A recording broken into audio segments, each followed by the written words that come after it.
Alright, we are live. Greetings and salutations. This is Ronmower along with the Rapid Inspector. Greetings and salutations. Yeah, with the Super Metroid live stream, just hanging out, not trying to beat it, or well, I'm pretty sure I can beat it, not trying to speed run it, not trying to do 100% run, just Super Metroid Hangout. Hopefully we get some people in the chat here. Hopefully Gentry would join in commentary. If not, that's all good. So we'll get started here and play some Super Metroid. There'll probably be only 3 people watching.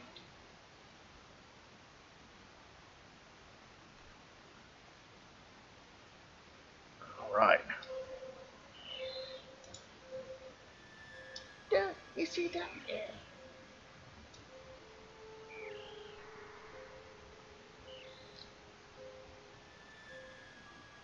Rapid Inspector's beating this game in 30 minutes, is that right? Dude, I've never actually played it. I have it on my Wii U, as a matter of fact. I got it off of the eShop probably, I think, a year ago or something like that.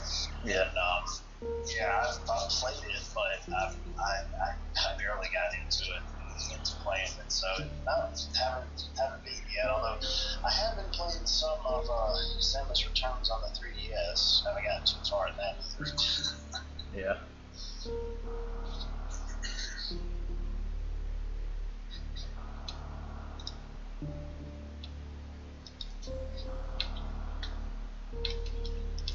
Oh my god, there's a salted caramel Pepsi. What? A salted caramel Pepsi. What the heck? I want to try that out. Oh, there's also a holiday brewed Mountain Dew. I have no idea what's in that either. Wow. I want to try both. I gotta find both of those.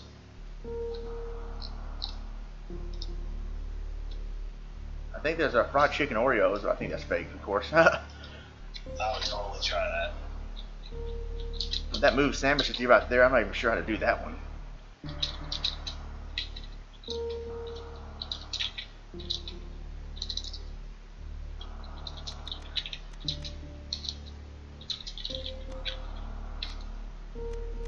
I love salted caramel. Man, to taste it in a Pepsi, I can only imagine how that would be. Yeah.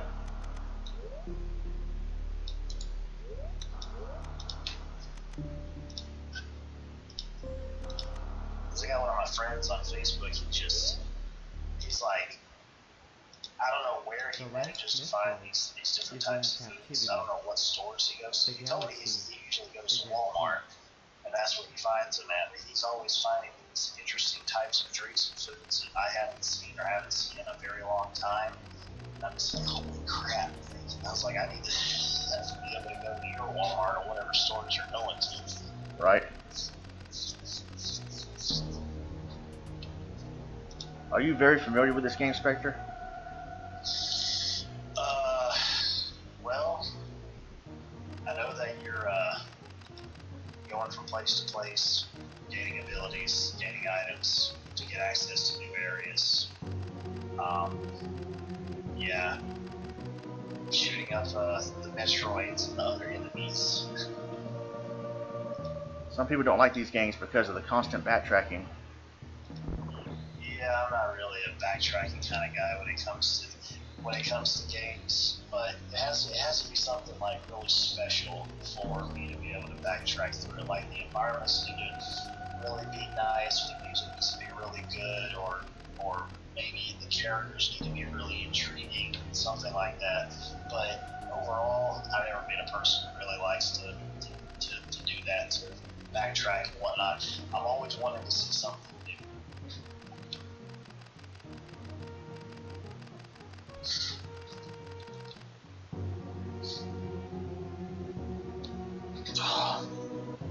Hey, Samus was shaking hands with Dr. Wily just a minute ago. Dr. Wily? When he found the energy, Mega Man. But where is Dr. Wily? That's a good question. We may be able to find the engine right our womb. When we find that media, we'll find Dr. Wily.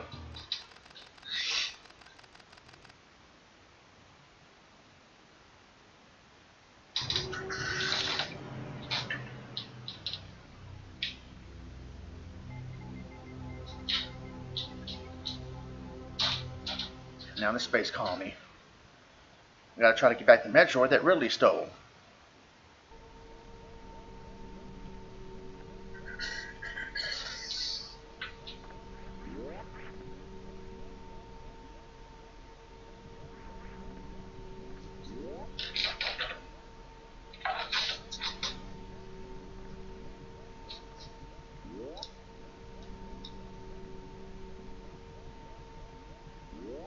how she blows.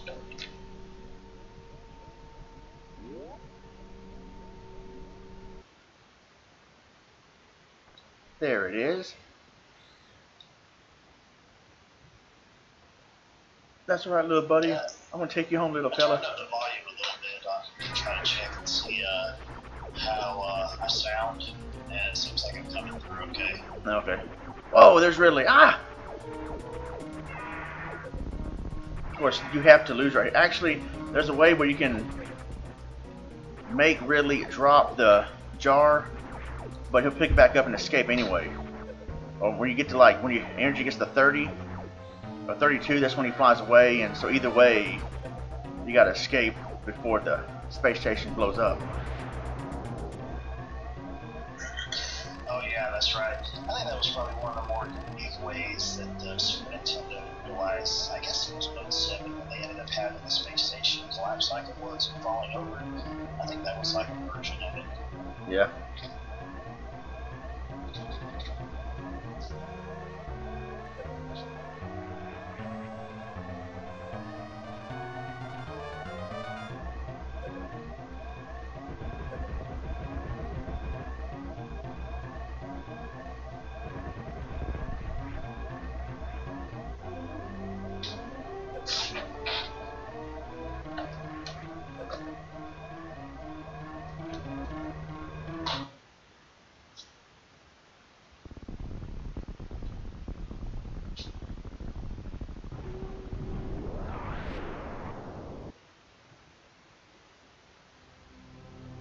Now going back to good old Planet Zebes.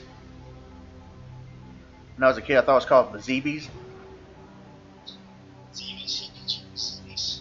Yeah. Chuck Monkey Bevo, welcome to the chat. I almost read that as Chunky Monkey, like Chunky Monkey ice cream. Yeah. Nice to have some of that right now. Yeah. I like the new one. What's it called? Two-step cookie? I haven't heard of that one. What's it called? Bluebell? Oh man, it's good. Yeah, Bluebell does have some good ones. Down Phoenix, welcome to the chat. Yes, this is a classic. Greetings, Down Phoenix. Greetings, salutations, taters. Green Society taters. Yep. Oh, taters. Yeah. Fried taters. Danny, welcome to the chat.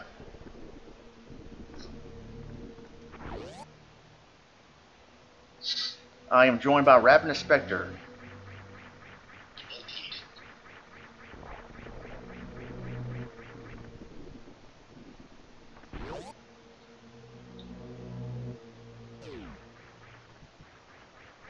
And this game was hard at first, but it's one of those games where once you learn it's freaking easy. Like to this day, I still can't beat regular Metroid, but Super Metroid, I've mastered it.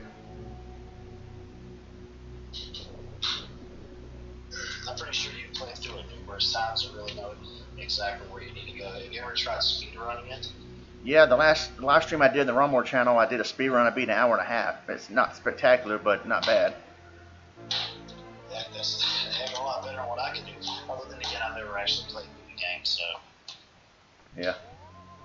Even then, I mean, I've never been a speedrunning kind of guy anyways. Even then, it's kind of funny.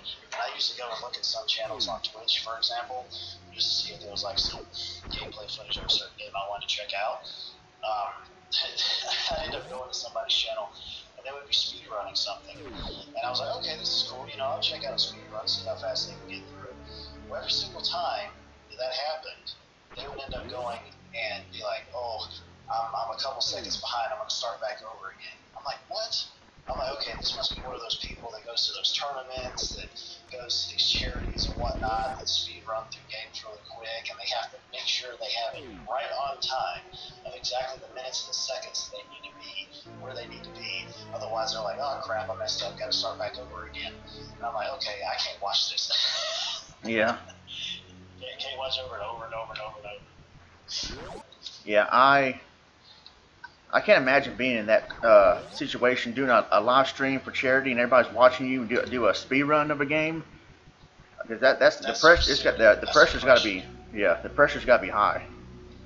Yeah, that's some serious stress. I know, but I guess if it's some of those people who can have some serious thought in their skills, then probably won't have too much stress, but that's not to say they don't. Yeah. Oh, I totally hear that. Hey, Danny, welcome to the actual chat, the voice chat. You dinged right in. I did say, give me 1 second. Oh. Well, Gentoo is supposed to be in the commentary, Yeah. but we can't find him. He's probably playing Final Fantasy, but whatever it says on Discord, that's what he's doing right now. Yep. I don't blame him. The Final Fantasy MMO has, from what I've heard, I got a friend of mine who always goes back just to play the new story content. He doesn't bother with anything else, really. He ends up unsubscribing every time he ends up getting all the story content out of the way. And he talks about how amazing it is. He's trying to get me into it. I did play it some for a certain period of time, for like my free trial for a month or whatever, but I didn't play enough throughout that month to really warrant me trying to keep a subscription. So, and the funny thing, and this is my experience, I don't know about other people, but the thing is they ended up sending me an email telling me that I had a 14-day trial because of Stormblood or whatever it was that was coming out. Well, I went to go do that. I went to go log in with my account info. Of course, I had to get my password back because I couldn't remember it. I got it back. I went in to go and log in, and it was weird, man. There was like a series of different logins where it was like I already had it installed on my PS4. I went in and tried to log in, and it said it couldn't take it. I'm like, you idiots, just send me this freaking password. Why is it not working? And so I was like, okay, well, I'll go and change my password. I went and changed my password. I went to go log back in again, and it still wasn't taking. I was like, you know what? The heck with this. Obviously, Square Enix doesn't know how to deal with login systems here, so I'm not going to contend with it. And I didn't even bother with trying to get in for the free 14-day trial or nothing like that. I said, the heck with it. I'm going to go play something else. I ain't got time to be messing around and arguing around with login settings for crying out loud. Yeah, that's ridiculous. I kind of had I don't know what was going on. I had a problem with like Metro PCS years ago, and I just like my text messages were like a day delayed. And I'm like, I called them and they said, oh, what is your customer number? I'm like, what customer number? Can I just give my phone number? And then you can look at my account and fix the issue? No, we need your customer number. I'm like, what? Y'all never gave me a customer number. So they couldn't help me because of that. Whoa, hello, I can hear myself. Yeah, I can hear yourself. Danny, is that on your end? No, it's not mine. No, Danny. Oh, okay. Yeah, I can hear that too. Yeah. My end too. You have headphones?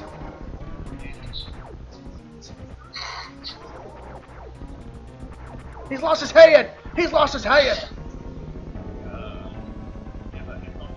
Yeah, I have headphones.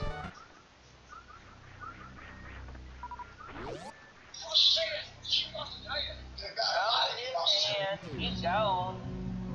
What's that? Headphones down. Speaking of which, Ronnie, did you happen to see that little video that I tagged you in today about Kane talking about how socialism just won't work? Oh, I didn't watch it yet. Okay, yeah, considering he's in the political arena as well, it's just kind of fun to see him in that because of the fact that, knowing the character that he played on TV. I mean, for one, he ended up playing a psychotic dentist, and then he played as a fake Diesel, and then he ended up playing as what I refer to as the second King, because there's no way that he was the first King that showed up. Yeah. It's all politics, man. Yeah. Yeah, it's kind of crazy. He's in politics, but yet he's still also wrestling in the language. It's kind of interesting, kind of funny. Well, remember, he was corporate Kane. Oh yeah, yeah, absolutely. Which I thought was personally one of the I think it was just one of the stupidest ways for him to go with his character. Yeah. That was stupid. That's got to be corporate Kane. That's got to be corporate Kane. And you talk about really PGing something up, good lord. Yeah. Shit. I remember that, and then...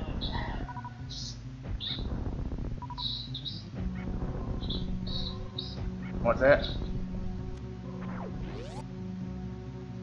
Man, you were really struggling to get that. Okay, I can still hear myself. Really struggling to get that energy tank there. You got hit like twice.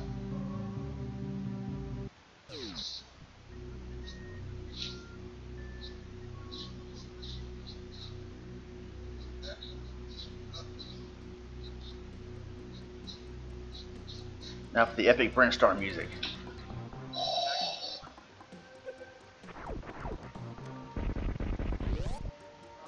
How about now?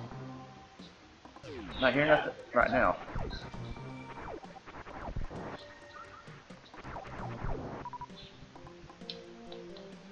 One of my favorite tracks in the game.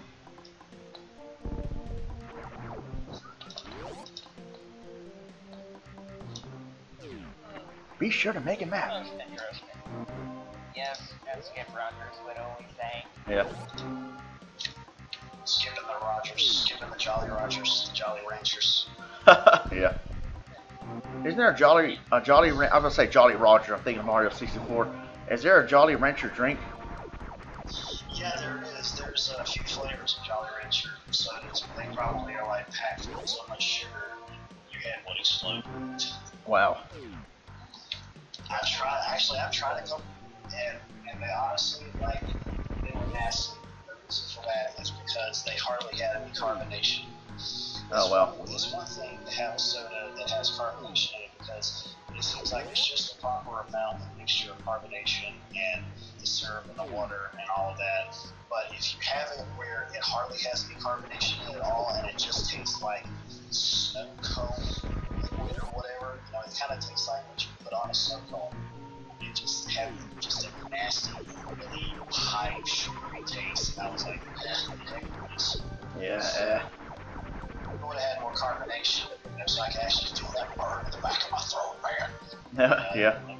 Would have actually, I would have probably liked it, but they weren't really anything to write home about. But apparently they're still out, they're still coming out. But man, I really want to try that salted caramel Pepsi and that holiday Mountain Dew.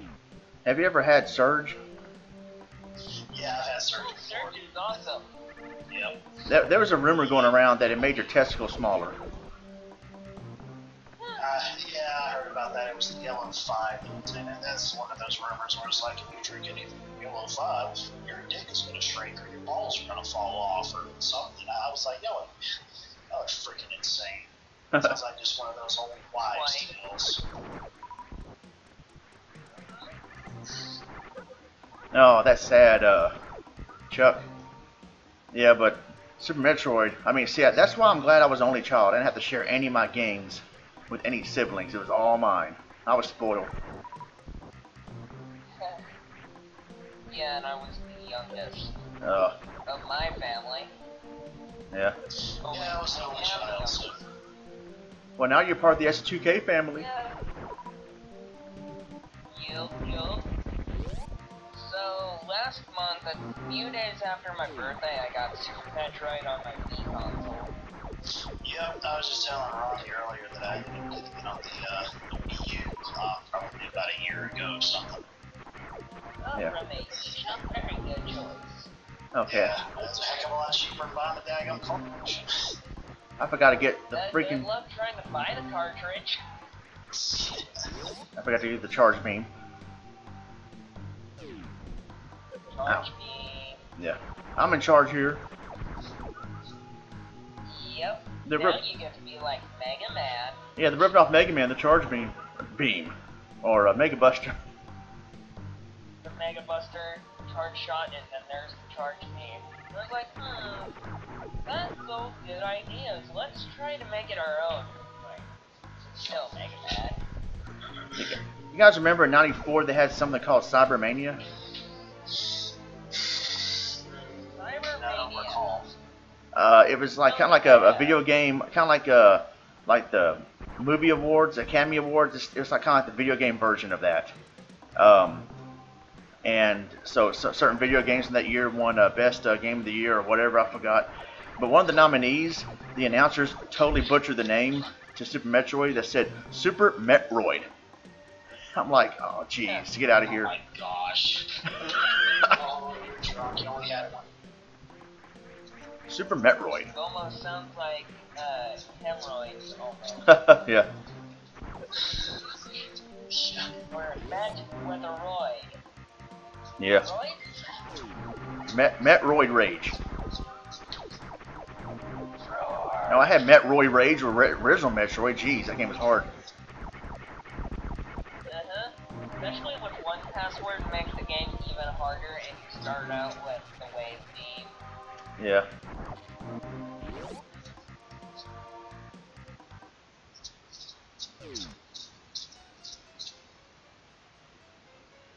Now the mini boss of Brent Star, Spore Spawn.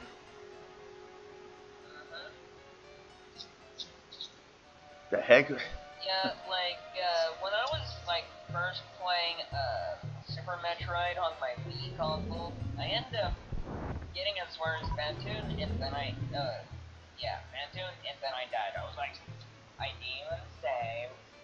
Yeah, Fantoon's kind of tough. Yeah, and I had to do it with, like, 3 or 4 energy tanks, and I had 1 reserve tank. Is there a way to beat him without getting hit? Like, can someone do a no death run of Super Metroid? Because I'm not sure if it's possible to beat Fantoon like without actually getting hit.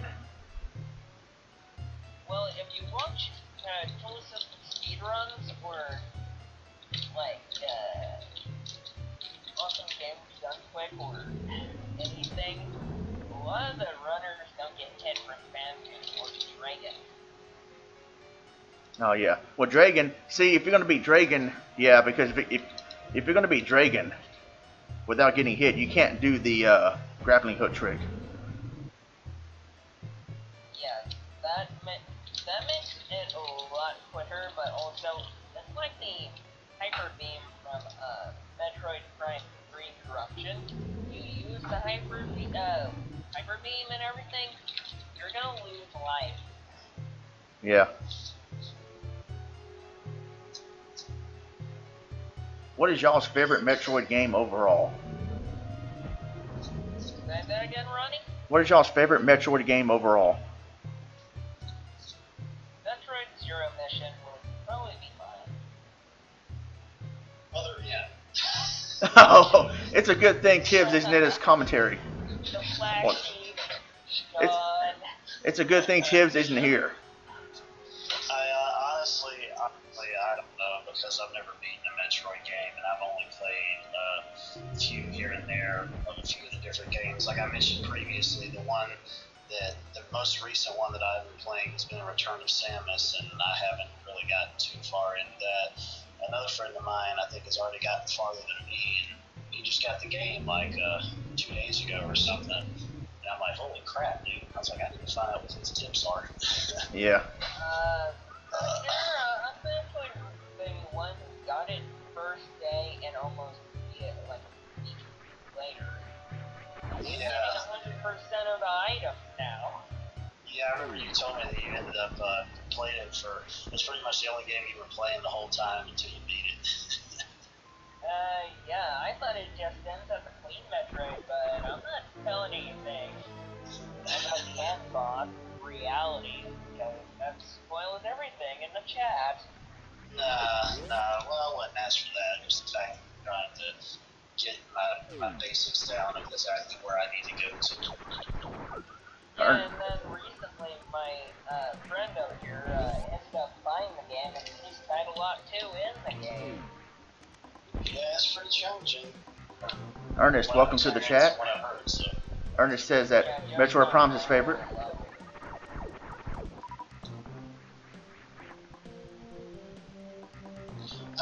I'm definitely going to get Metroid Prime 4 whenever it releases, so I'm definitely going to play that and see how that flows for me, because I'm actually seeing how that's going to go get a first person Metroid back flowing again. Although I don't know, it might not be first person. We don't really know, because we haven't seen any screenshots, so we don't know what it's going to consist of. But it seems like it would make sense if it was.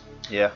Yeah, Spectre, when you get the game, please let me know how it feels and looks on the Switch. Yeah, I'm definitely gonna I probably utilize both docked mode and also use the dog-eared controller, you know, that comes with the Switch. I don't have a Pro controller. Actually, I'm wondering if I can use my Wii U Pro controller on the Switch, and I don't have to go and buy one of those freaking things.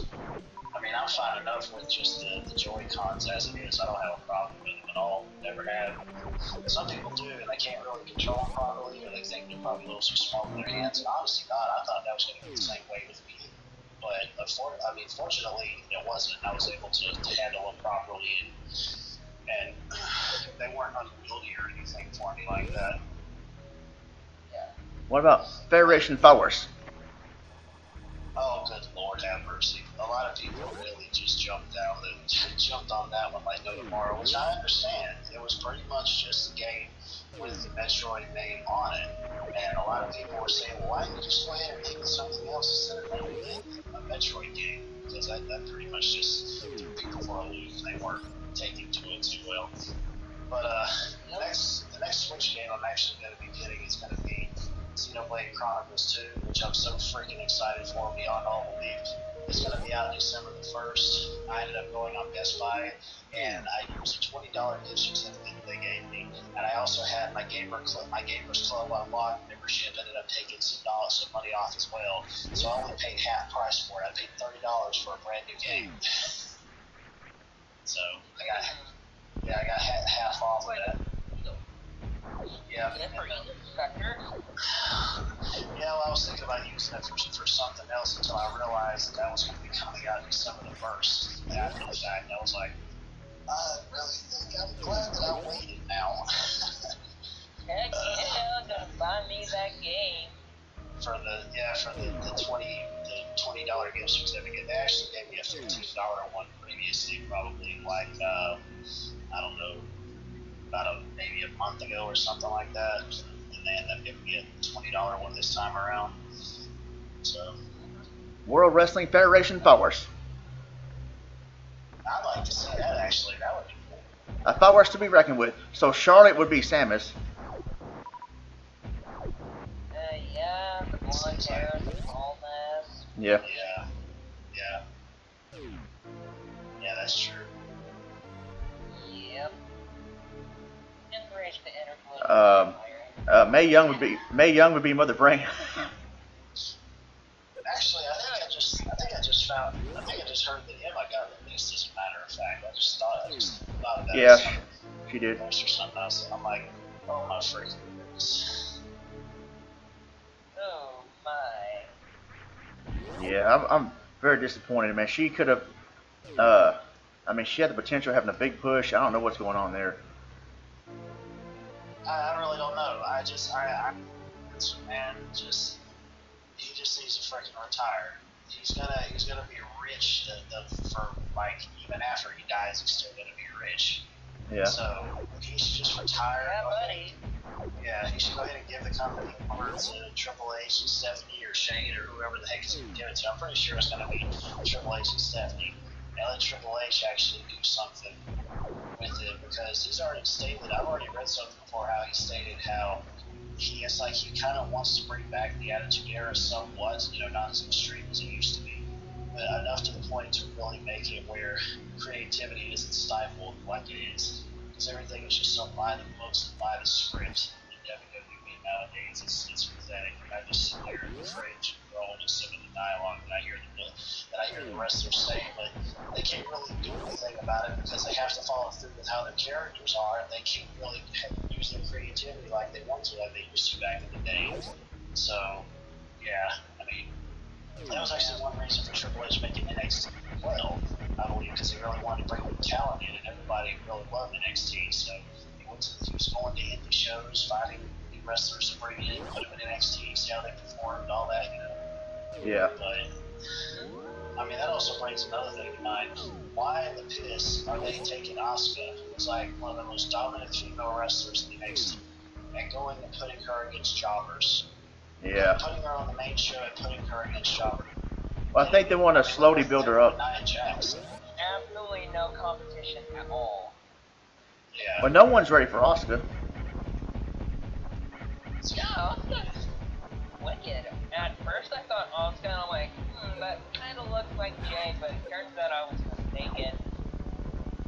Yeah, I think they're just doing a slow build up to it before she starts really wrestling the main players on Raw. Yeah. Mexico, how's it going? Oh, you just said no screaming. Try not to scream. Mexico, how's it going? Yeah, there ain't gonna be no, the Mexicools, remember they were in WWE back in SmackDown, I think. Yeah, I remember them, yep. On What did they do, come out on their Ronmower? yeah. That was funny. Yeah, I remember Like that. the Bushwhackers? Uh, No, I kind of like that. They came out, it was, I think it was like 3 or 4 luchadors, and they came out, it was like Super Crazy and Psychosis and Juventud Guerrera. Yeah, and they would always come out on a board like a John Deere lawnmower. Yeah, it was funny. Out to ringside. Yeah. But yeah. Yeah, I don't think there's going to be any screaming or anything going on, especially not for me, because my girlfriend is in bed and I'm not going to do anything that's going to disturb her. Yeah. So. Yeah, remember Juventud Guerrera? The gringos say we fat and we lazy. And you know what? They're right. That's why we gotta do something about the gringos. So.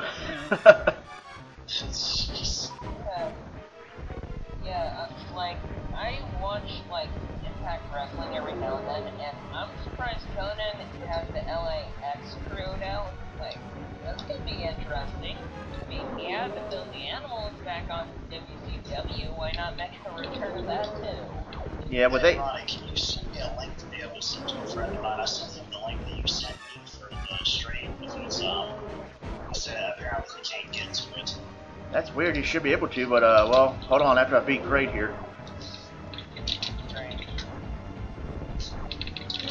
So people in forums can actually trade in like under 5 seconds or maybe like 10 seconds to play it, right? Yeah. He said he doesn't have the app, he must have it on his phone. Doesn't have the what? He said he doesn't have the app, I said he must be looking at it on his phone or something. That's weird. Alright, hold on. Like the YouTube app or something, I don't know. I told him to try it on there. Yeah.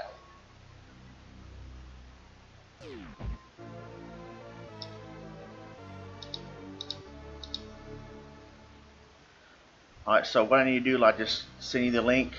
Hold on. I guess I'll send you on Discord here.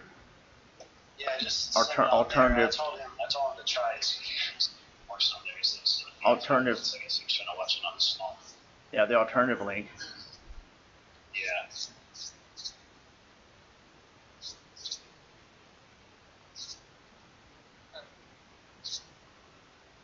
If I can,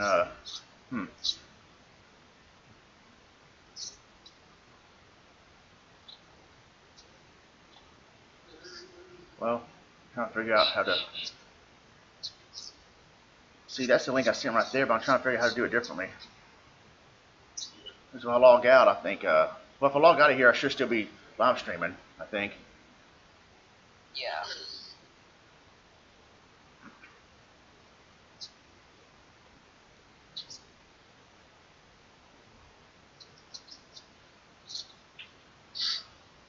Get off this thing, I hate that. What are you doing?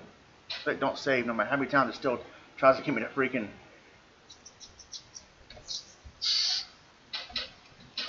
yeah, I save on there. So Crate goes down exactly with 5 super missiles, and it's like, what? Yeah.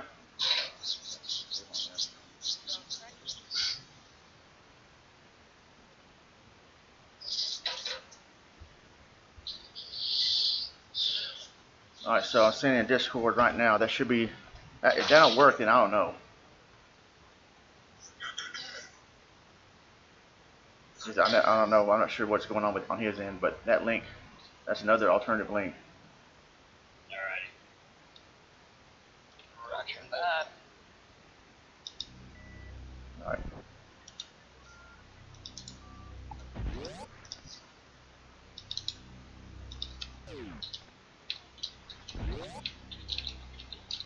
All right, now I got the Varia suit, and some of y'all may have seen my speed run the other day.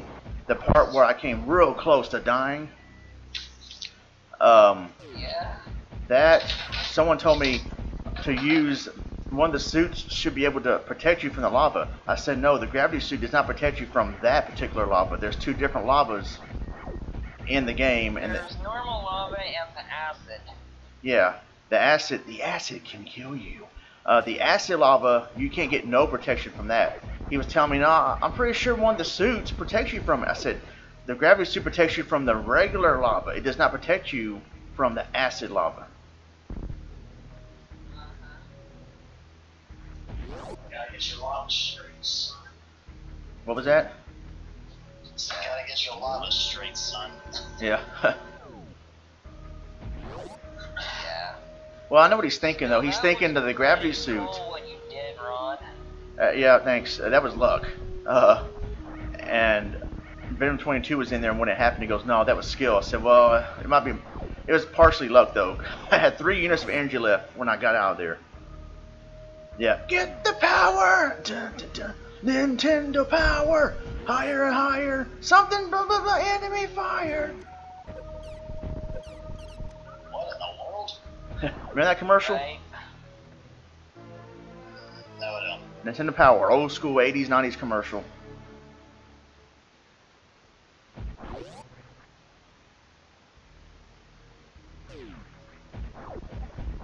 Yeah, but I knew what my friend was thinking about. He was thinking about the gravity suit does protect you from the regular lava. Yep. But in real life, regular lava is painful enough. Yeah, like in Metroid Fusion and then Metroid Zero Mission, as soon as you beat Mother Brain, the acid got a recolor. Like explosive nuclear acid was green, so the gravity suit would take damage from that, and then the Varia suit would take no damage under regular yellow acid that gets seen in Super Metroid. Like, talk Yeah. about contingency thing. Yeah. Or continuity. Yeah. Holes. Contingency? Contingency, yeah. Yeah. Continuity. Continue. If you're interested, continue. Yeah, the 90s, the good old days. I posted a picture on Facebook saying the 90s, I just got out of school and it's the 90s starter pack. And it showed a picture of the Super Nintendo and Pokemon or whatever, I forgot what else, it was funny. Yeah, I've seen those memes before. Now you're playing with power. Super power. Yes, it's so good.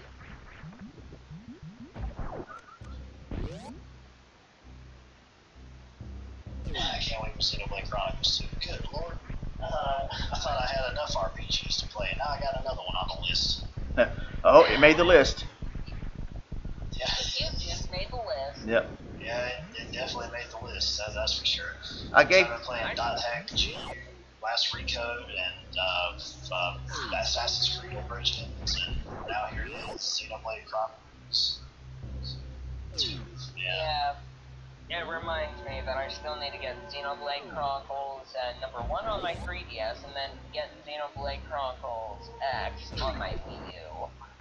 Yeah. I got the, I ended up getting X on the Wii U, and then I ended up finding the original version, and I was like, okay, I'm never going to be able to find this game at any other prices than what it is now. So I went ahead and paid the usual $40, even though it had been out for a few years. I was like, well, at least I have it now, and I was playing it, and I really loved it, and then I didn't know that there was going to be a 3DS version coming out later, and once I found that out, I'm like, okay, I'm not going to bother with this. But turns out, like probably a year or so, or two, or whatever later, I ended up getting the 3DS version. And it's kind of cool because I like being able to have something like that on the go, but knowing how long that RPG is, man, it's just like, holy crap, I might as well just go ahead and just stick with the Wii version so I can just have a controller in my hand and look at the TV instead of having a handheld in front of my face and having to charge it and do all that. So, Alright.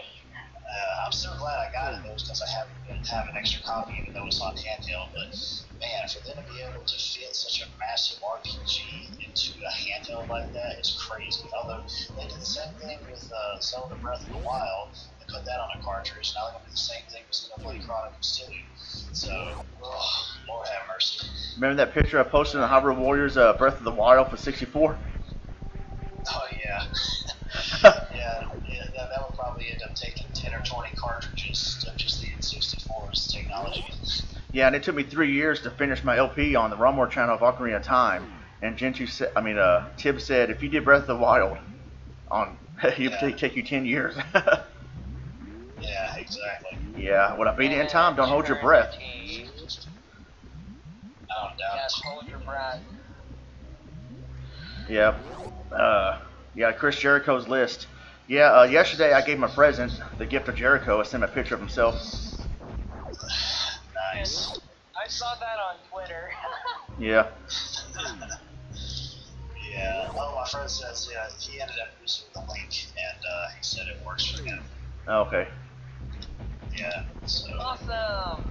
Like a possum. Is it here? Awesome. Like a possum, like a dead possum, or one that's playing dead, or one that's alive. Hopefully. The one that's playing dead, not the roadkill kind. Okay. Hopefully not. Awesome Possum kicks Dr. Machino's butt. Jeez, what a long name for a game. Oh my god, that game sucks so much. And I had it and played it, and I was like, what the heck is this crap? And then I found out one of the reasons they made it was because they wanted to have like an environmental friendly game to put out there to be like, hey kids, you need to recycle. Actually, when the game starts up, I think it actually shows that, like, recycle your plastics or whatever, or something like that, before you even see the main title screen. And even when the freaking theme song comes up, it's like, awesome, awesome, start your machine, but, and he goes, I'm awesome, and I'm like, dear Lord. When I was playing it as a kid, I didn't think any different. But I don't even know how far I got into the game, and I realized later on down the road when I was seeing it in action, I'm like, that game was horrible. I've never played it. An HVGN, Happy Video Game Nerd, briefly talked about it in a video one time. I don't know if he actually did a full video of it, but he said that name was so stupid. It's too long, and it's just a stupid name. I'd like to see AVGN review that. Well, Star Sonic, brother. And we can't forget about Bubsy, how can we? Oh, good one. Yeah, they ended up releasing a new Bubsy as well. People are claiming it's just one of the most horrible games of the year. What system is it on? It's digital. It's I don't really know what system it's on. I know it's on PS4. I believe it's on PC as well. Oh, okay. I don't know what else. Yeah, I don't know. It's funny because I actually saw this guy. I don't know if you guys remember him. His name is Nitro Rad on YouTube. He ended up doing a review of it. And one of the things they ended up showing on there was that you couldn't determine how much Bubsy actually talks, whether it's just none at all, a little bit, or kind of a lot. And the last choice that you could make is called Bubsy. Which is him running his mouth constantly and just will not shut up. I remember when it first came out on Super Nintendo, my friend saw it in Nintendo Power Magazine, and he was like, man, this game looks tight, look at the graphics, and he bought the Super Nintendo just for that game. It was called Bubsy Claws Encounters of the Third Kind. I didn't get it at the time. I didn't get it, but I get it now. It's like Close Encounters of the Third Kind, a parody of that. But at first, when I was a kid, I was like, I don't get it, but whatever. And my friend was so mesmerized by how it looked in Nintendo Power Magazine that he got a Super Nintendo for that reason. Yeah. When you watch people speedrun or just do a tool assistant speedrun of the game, it looks amazing. And it makes it look better than it seems than rather than it's crap. Yeah. Which is odd.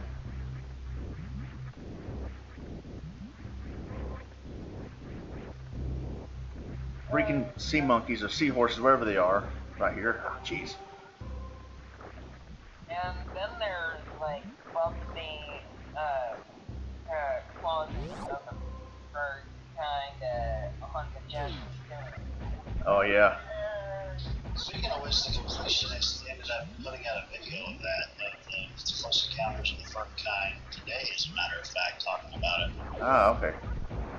Have y'all played Cool Spot? Yeah, I have. What do you think about that? Hey, And it was just another brand name that ended up putting out the game. It's pretty much all it was. The 7-Up spot was like, hey, buy our drink. Here's a game. Play it and be brainwashed to buy our drink. Yeah, I remember. my older brother had that game, and then I did a speed run of it on normal. Yeah, I seen the graphics in the Nintendo Power magazine. I said, man, it looks freaking awesome.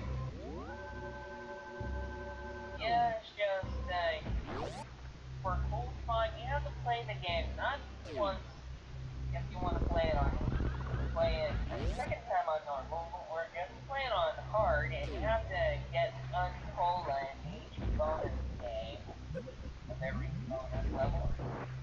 Yeah. Cola's off. You have to get E. coli. This game is already hard enough as it is, with a lot of platforming stuff. You have to shoot every enemy that's in front of you, or you're gonna die a lot. Yeah. I thought you said you had to get E. coli. I'm like, what the heck? E. coli. Oh, okay. Oh, Uncola. Oh, E. coli. oh, lordy. Yeah. And you have to get each word, you have to get U, then edge, then COLA, and each bonus level. Do this on hard. E. coli Manning.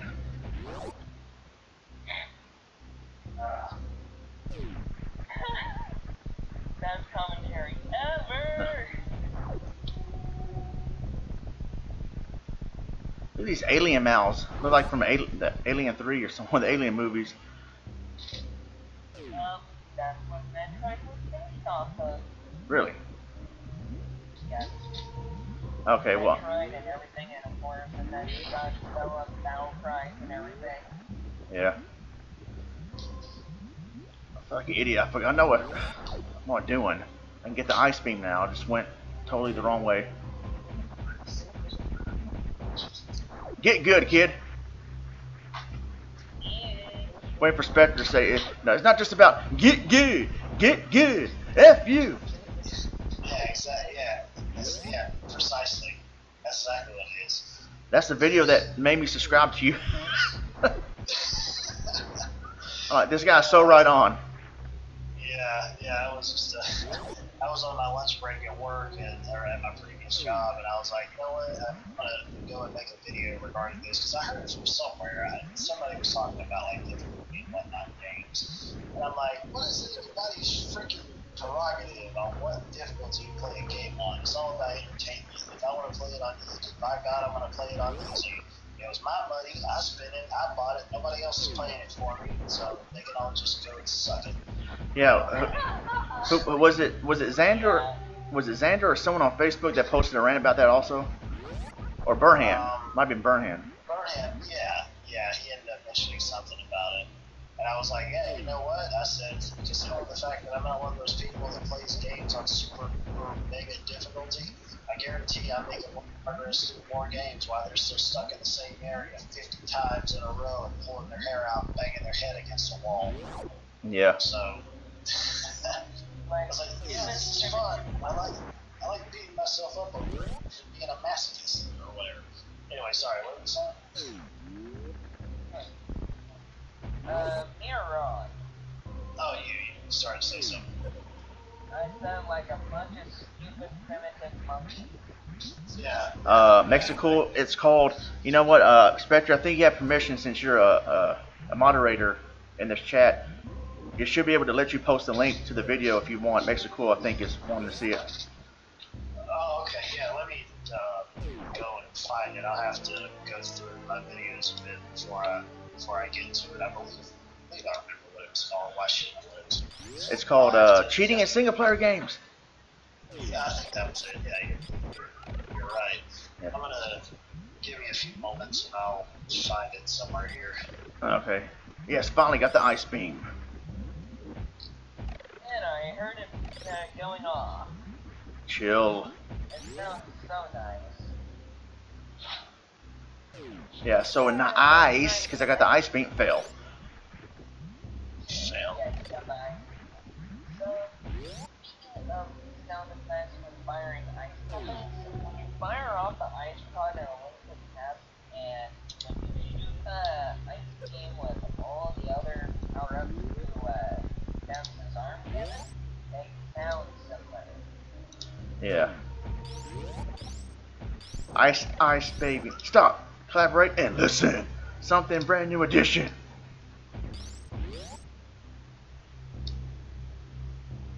When I was a kid, I knew all the lyrics to that song, and I don't now.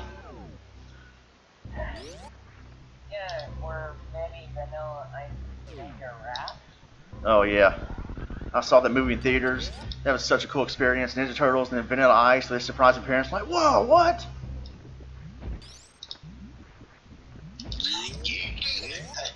I just got to that point. I'm gonna go ahead and post it. Oh, okay. Yeah. Oh, I am a moderator. Yeah. There it is, ladies and gentlemen. Yep. Great Ladies and citation. gentlemen. I don't know. Maybe there's some ladies in here. But whatever. Yeah, right. Ladies in the ST2K chat room. Anyway. Yeah. So, Ron, since we were talking about Vanilla Ice, I remember having a conversation with you about, that's right, about John Cena when he was Vanilla Ice for one moment, and then having to move the crowd and an audience now. Yeah. I prefer to call him Eminem back then. Like, that's the John Cena I like, the Eminem version. Yeah, I agree. I feel the same way. He needs to go. You really would just think that when he gets down to his little twilight years of wrestling, that he would just go back to being heel. He can be for a few months before he retires. What the piss ever? He's getting married to Nikki or Brie Bella, whichever one of the freaking twins he's getting married to, and he's going to go live a life of luxury and have 15 million kids. Just be heel for the fans for at least a few months. For the love of God, quit being a freaking face for over 10, 11, or 12 freaking years, however long it's freaking been, and just be a heel once again when you were actually cool and worth the piss. Well, yeah, I agree, but they're basing it off merchandise sales too. Well, they can get their merchandise sales off of Roman Reigns and the Shield now, or all their other freaking superstars they got going on. Braun Strowman. Yeah. Alright, I just defeated Braun Strowman here, and he's trying to trick me by breathing. He's breathing underneath the acid lava. Oh, Krokemeyer. Yep. Wait, he's still alive! He's still alive, what? Yeah. This boss, Krokemeyer, scared the living crap out of me. Like, Yeah. he takes a nice acid bath, and then go far left, like, oh my god. Yeah. Back for more? Well, which boss is creepier, this boss or that ugly boss in Stage 3 of Shinobi 3?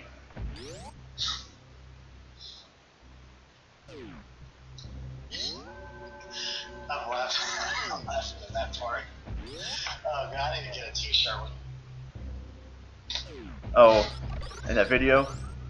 Yeah, like, fuck you. Yeah, that's my favorite part.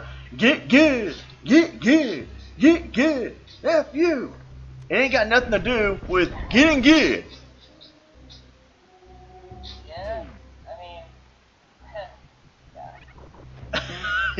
Like, yeah. It's funny how I watch my total balance and total divas, and it's like, yeah, because I watch that reality show does not make me anything less of a man. You know what's kind of funny? I saw something briefly where, what's her freaking name? Lana, she was actually talking without her Russian accent. She's not really Russian, obviously, but I just thought it was kind of funny how they portray her as being Russian on TV, but she doesn't actually have that in the show. Yeah. Apparently. Yeah, her real name is Catherine. Yeah, see, that's just it. It's just like what I was talking about a few days ago. The lines between reality and fantasy when it comes to pro wrestling is just completely destroyed nowadays, and I hate it Because back in the 80s and 90s, there was always that line, man. You're like, is this real? Is this not real? Is this work? Is it not? You know, I like that. I like being on the edge of my seat, thinking this stuff through, and not knowing what was real and what wasn't the storyline, and what was, you know, back and forth like that. But nowadays, especially with social media, and social media can be good or it can be bad. It can be a plague or it can be something positive. And honestly, when it comes to wrestling, I don't see it as being positive because everything is just thrown out the window. You'll find out about matches right beforehand, and then you'll find out about other new wrestlers showing up way beforehand. It's like there's not really any real surprise anymore like there used to be back in the day. I'm just like, it just seems like wrestling, even though I'm a fan of it and I still watch it, you know, it's just watered down from what it really used to be and how exciting it used to be. And that's another reason why some of my friends don't watch it anymore. They used to be like big wrestling fans, and I don't blame them, you know, but yeah, it's just, oh my gosh, terrible. Yeah. Yeah, like, I know that, since we're talking about Lana and like Catherine, is that I know that her parents went on a mission in the former Soviet Union. That I remember. Okay, well, I forgot to... Yeah, that's why they try to integrate it with her character, Lana. Yeah, I guess it makes sense. I forgot to get the power bomb. Also, I actually like Lana wrestling and also being a manager at the same time, but like, why? She has good talent. Good lord, the Teenage Mutant Ninja Turtles are going to be DLC fighters characters for Injustice 2. That's crazy. I saw that. That was so awesome. I was like, oh. Over that. Yeah. Yeah, believe me, instant fanboy for just to be like, holy crap, what's happening? The invasion angle. Yeah. Yeah, remember the invasion angle. Oh, yeah.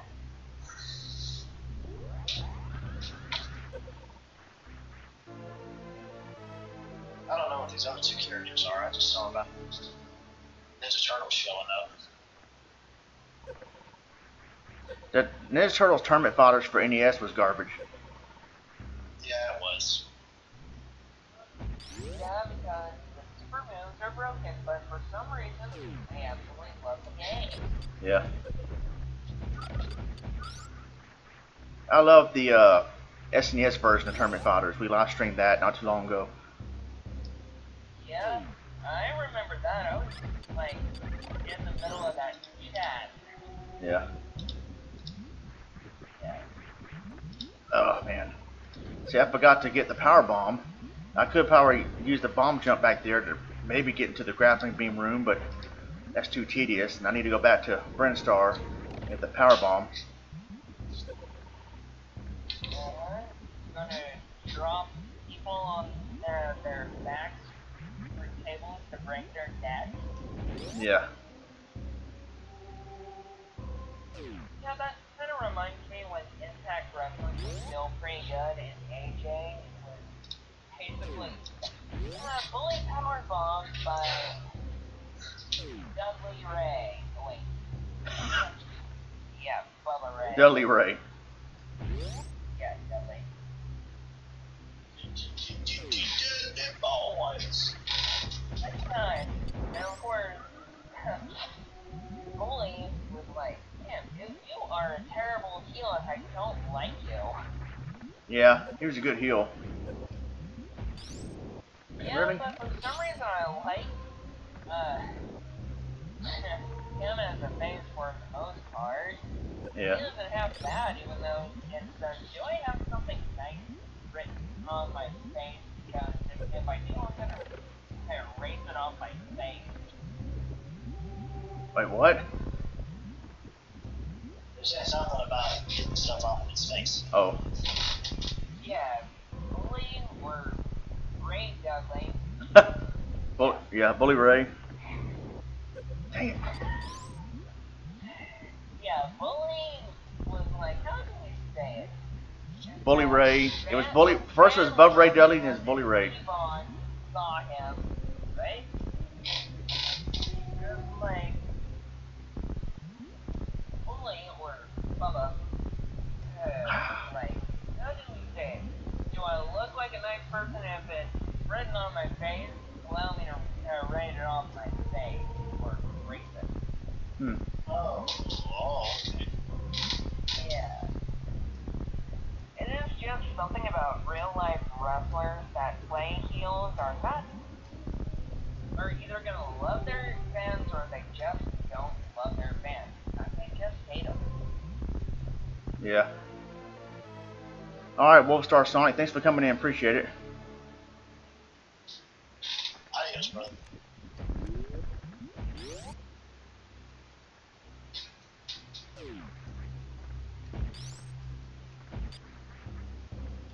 Yeah, the Dudley Boys, my favorite tag team of all time.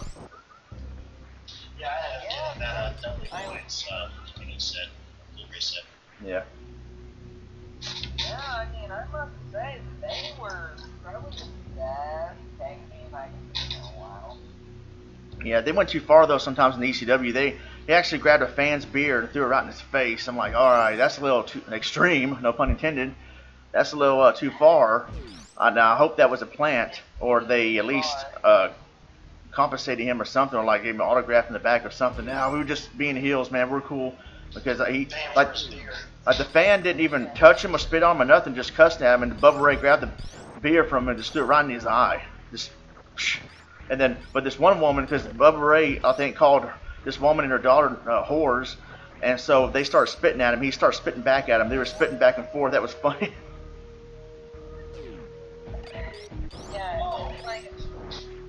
Go ahead. Oh. Yeah, I was just thinking about CM Punk back when he was in the Straight Edge Society. He was talking about one time when he was getting out of the ring. It was either getting in the ring or out of the ring, one or the other.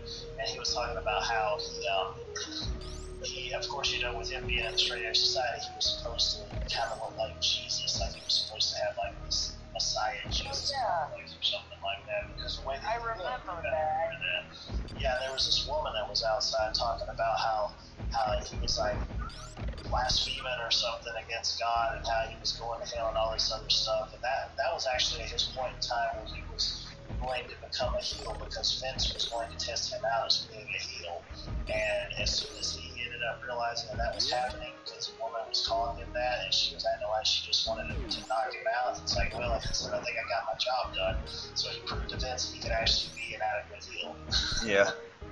Yeah, he was a great heel in Ring of Honor. It's funny how, going back to the previous stream that I did about,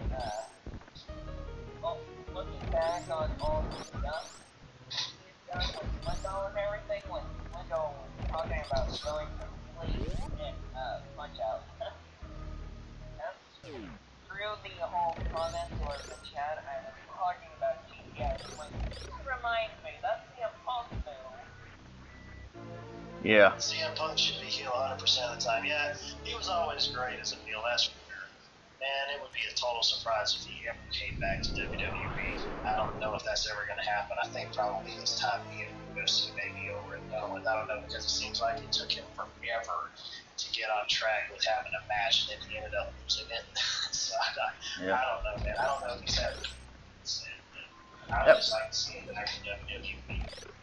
That was stupid when he. I haven't shot at Impact or Ring of Honor. Of course, I would rank him on Ring of Honor because, as you said, Spectre, Impact Wrestling is not that good anymore. Yeah, when you have a show that you're playing and actually wanting to pay fans $50 a piece to come to their shows and end up putting up signs and getting on TV and all of that, and also wanting them to work for the ring crew or whatever, yeah, you probably pretty much sealing your fate right there. Not to mention, if they're doing that for the fans, if they're paying them $50 just to come to their shows, do you really think you could probably put that money towards something that would actually help the company? Because that's like one of the reasons. Yeah, exactly. That's like one of the reasons you guys are like out in the crapper as it is because of money, and you're paying fans to come to your show. I'm like, you're doing it ass backwards. That is ridiculous. Yeah. Is that wrong? I said, that is ridiculous. Yeah. Totally ridiculous. Somebody came in. Who is it? The space chicken's here? Hey, Gen 2, how's it going? Space. Chicken. Nice to meet you. Tell me what you're for. Lols. Space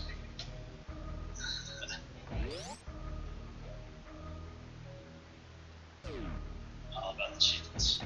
Yeah, I was saying about the Dudley boy, Bubba Ray Dudley, like, man, like, it's one thing to, you know, talk bad to the fans or knock their hat off their head, but geez, to actually take the beer and throw it right in their face and sting their eyes, like, I'm surprised that he didn't get sued. Oh, yeah. Maybe the fan really liked it. Maybe the fan was like, yes, that was cool because I love the Dudleys. Yeah, exactly. If it was an ECW, though, they don't have too many moves there, I think, back when they were doing their thing, because those were pretty much no holds barred, it felt like. Yeah.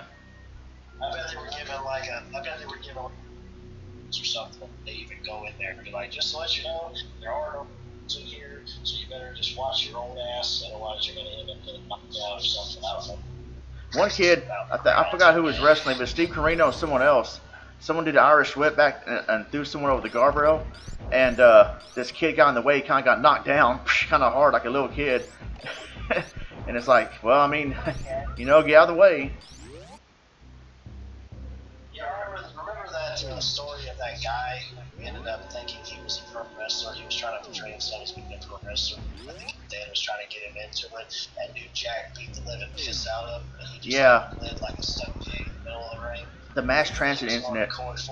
Yeah, exactly. Yeah, that's what he gets for lying about his age, just to get just to wrestle that match. He was 17, and told them he was 18. And I don't know if he's trying to shoot on New Jack, or he told him in the back, hey, to try to make me look good because I'm here in my hometown. And New Jack's like, yeah, sure. And just, I mean, it's like, make me bleed. Okay, I'll make him. Made him bleed. Yeah, you're gonna bleed, all right. I mean, jeez. Yeah. I mean that. No, the space chicken here. Yep. KFC. KFC, that was better. Space chickens are not edible. I love KFC. Oh, rat. But how is Space Alexander gonna deal with that? Oh, we killed him in the realm of space. Yeah. Space. Did you know that Spike Dudley is Danny's dad? Alright. Danny in Small Tummy Wonderful. I know who my father is. Now Spike Dudley. Certainly not Spikey. Now let's talk about real great wrestlers here. Who remembers former WCW World Heavyweight Champion David Arquette? Oh, I remember that. Jeez. that was terrible. Even Arquette can beat. Even he can beat Kurt Hawkins. Anybody can beat Kurt Hawkins. I mean, even Ellsworth can beat Kurt Hawkins. Ellsworth. I told Ronmower this. I said even Glass Joe beat Kurt Hawkins. Yeah. Jeez, David Arquette. We're not gonna take it. No, we're not gonna take it. Who's seen that movie? Oh yeah, he was the server guy in Airhats. I remember that. Ready to Rumble. He was an actor, and he was only WCW heavyweight champion for a little bit. That's not saying much. Yeah, and it was a joke. Vince Russo did that, and he said it was to get us in the paper of USA Today and get us more ratings and more notice, which I get, but still, like, the world title should be treated with respect and dignity, not just hot potato it around. Right? Yeah. Eric Bischoff kind of screwed up on that. Well, Russo, I think it was Russo idea, and I guess I don't know if Bischoff allowed it or I don't know. It's Russo usually fucks everything up. WCW 2000, man. I mean, I tell you, WCW started going downhill in the summer of '99, and then Russo came along in October, and then I thought, okay, well, you know, that's what they need because Russo was the head writer for WWF. Look how good they're doing. And man, you know, Vince Russo might be the man to turn things around. Yeah, well, I mean, Vince McMahon was the filter. Vince McMahon was the filter because Russo, if Russo had no filter, I don't know if the Attitude Era would have been great as it was. Vince gave Russo a lot of creative freedom, but I'm sure a lot of those ideas were shut down and Vince filtered out what was actually good. Because in WCW, Russo had no filter. It was a polluted mess. The inmates ran the asylum. Russo had no protection. And so, like, in 99, he started doing all these crazy ideas. The Maestro and whatever gimmicks what they were coming out with. And it was just... and Hacksaw Jim Duggan had it pretty bad on that part of the show. Yeah, he was What, he joined Team Canada? yeah, well, no, not that, but like he had a janitor gimmick where he was just going around cleaning toilets all the time. Like, what the heck? Oh, yeah. Yeah. It was weird, man. I just... Yeah. Also, with Vince Russo, there's a reason why we have TNA Impact Wrestling. It's because of that TNA. Of course, I did a Wikipedia on it just to get more information on him, and of course the whole abbreviation for TNA was for Tits Nasty. Yeah. Didn't Russo also have SEX, Sports Entertainment Extreme? I think so. I kind of forgot about that part. Yeah, 2002, 2003, there was a feud. Russo was in TNA at the time. There was a feud where he has his own stable from SEX invading TNA or something like that. It was weird. Yeah. But WCW in like late '99, Russo gets fired, and then early 2000, man, it was just garbage. And then Russo and Bischoff were brought back at the same time, and so the New Blood era at first was actually pretty entertaining because it was much better than the boring Bill Bush era in early 2000. And then Russo and Bischoff shook things up a little bit, but by June or July, and they turned Goldberg heel, that shook things up, but that didn't last long. And so by the summer 2000, WCW was messing up again. He was heel for a very brief period, and it didn't last long. He went back to face, and so by the fall 2000, WCW, there was no turning back. It was going under. Yeah. Yeah. During the last moments of WCW, that's how AJ Styles got his run a little bit. Yeah, he was in WCW the very last days, I think, and I don't even remember that because I didn't know AJ Styles until TNA. Yeah, and then after that, AJ Styles was mostly Ring of Honor, just going around the world wrestling. Yeah, and if you go to Great American Bash 2000, for those of you who have the network or YouTube, whatever, Great American Bash 2000, if I'm not mistaken, that's where Goldberg turned heel. Oh yeah, I do remember that. Also, Sid Psycho or Sid Vicious, that was some pretty good things because I remember Halloween that year because my mother bought pay-per-view on that. The fight between Goldberg and Sid was pretty cool. Yeah, I don't think I've seen that one, but I remember. Yeah, I remember Goldberg blowed him up. Yeah, I remember that. And Sid was like, "Let it bleed." Yeah, and he did that interview in the back of Mike Tenay. He goes, "I'll be back. I'll be back." And of course, but you know, we don't have half the brain that Sid does. Yeah, there's a reason why you told it. You used to have the makeup. Yeah. Half of the brain you have. I love Sid. Sid normally did do good promos. He had that psychotic look, and he would whisper, "You see Hogan at WrestleMania. When I tear your limb from limb," and he does a psychotic laugh. He was usually good, but there were times where he botched promos bad, like the half the brain, and then he was with the Macho Man. He goes, "Now when I listen," he says something about, "When I listen to this man's mine, excuse me."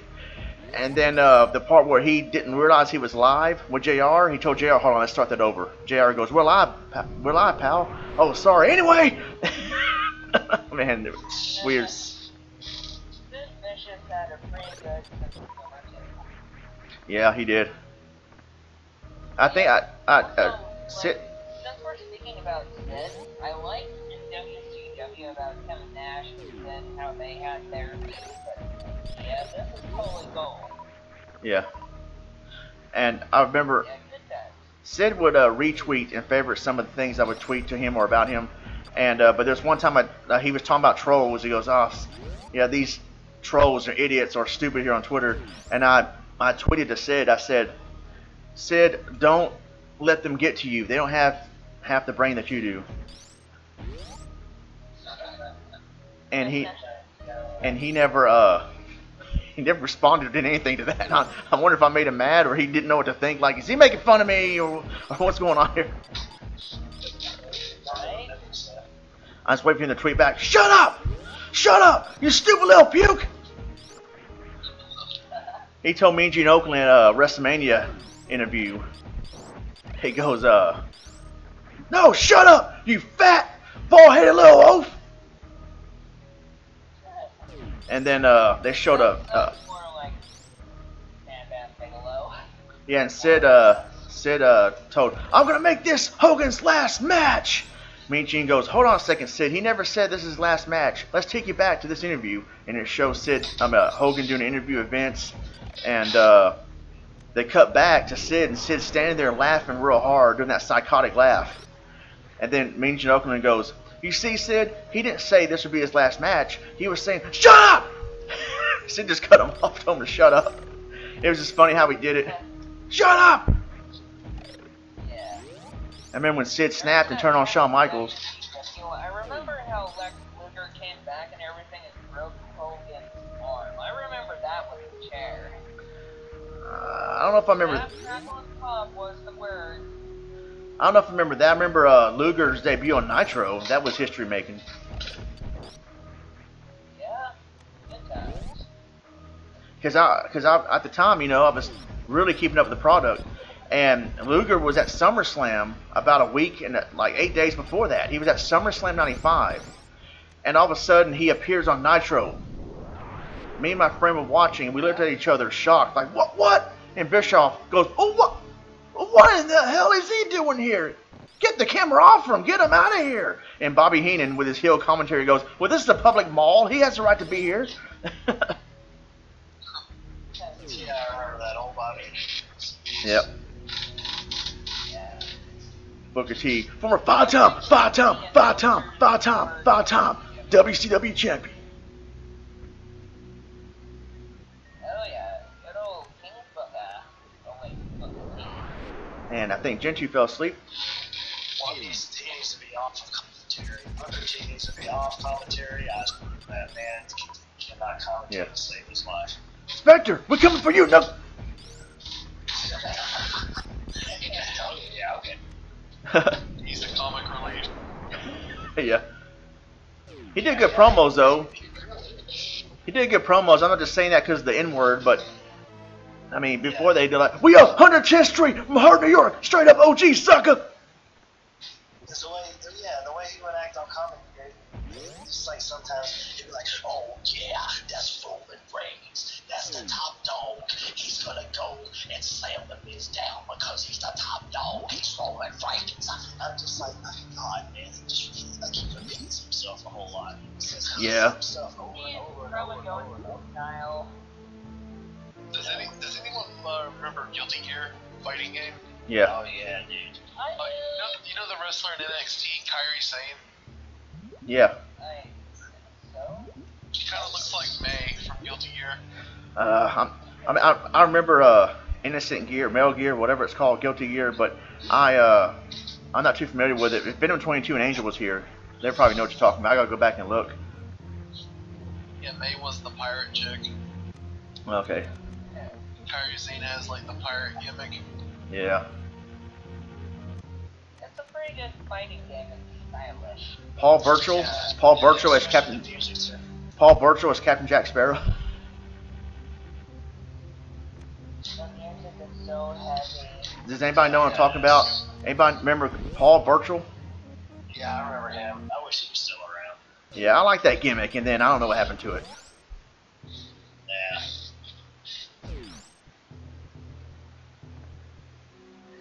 Yeah, on CW, I actually like the commentators or commentators. Yeah, I like Tony Schiavone. Commentators, I yeah. like Bobby Heenan and everything. Of course, there's probably a reason why I have WCW Thunder on my PlayStation. Yeah, I remember that. I like the rants they did, but Roddy Piper had the best rant. Kevin Nash's was good. Yeah. Don't pick me, go pick Hogan. Yeah. Good. But Lex Luger, was it Nitro or Thunder? If you look at Lex Luger on one of the rants he did, whether Nitro or Thunder for PlayStation 1, you look at Lex Luger, his neck is long. He looked like freaking Earthworm Jim. I'm like, what the heck is this? He evolved into a giraffe. Yeah. Yes, Booker T and Stone Cold in the grocery store. Oh, that was one of the funniest things I've ever seen in wrestling. That was great. No, yeah, that was awesome. We got, what was it like? We got a cleanup in aisle 6 for Jackass or something. Yeah. Like that. Jackass or price check on a Jackass. Yeah, can a mask open, go and sell or something. Yeah, that was funny. Remember when he was chasing him through the church? He was chasing him everywhere. Yeah. And I went to a church, went to a grocery store, Yeah. all that. And he called Vince McMahon. Because Booker T called Vince. Vince, I'm here at the Green Frog grocery store. Yeah. I lost Austin. Yeah. And then Austin calls Vince later on. Hey, Vince, I'm in the parking lot of the Green Frog grocery store. What? I'm going to go inside. I'm going to open up a can of whoop ass. What? Get some chicken fried steak. What? Mashed potatoes. What? Lucky Charms. What? And open a big fat can of whoop ass on Booker T's sorry ass. That was when Ric Flair was like the co-owner of the company. That was great. Yeah, it was. Yeah. Oh, jeez. There's at least one main event that I still would like to see because AJ Styles and John Cena have their main event with each other. Now I just need to see CM Punk and AJ Styles go at it. Yeah. They did wrestle in Ring of Honor. I know that for sure, but this time I didn't get to be exposed to Ring of Honor. Yeah. Remember Low Key?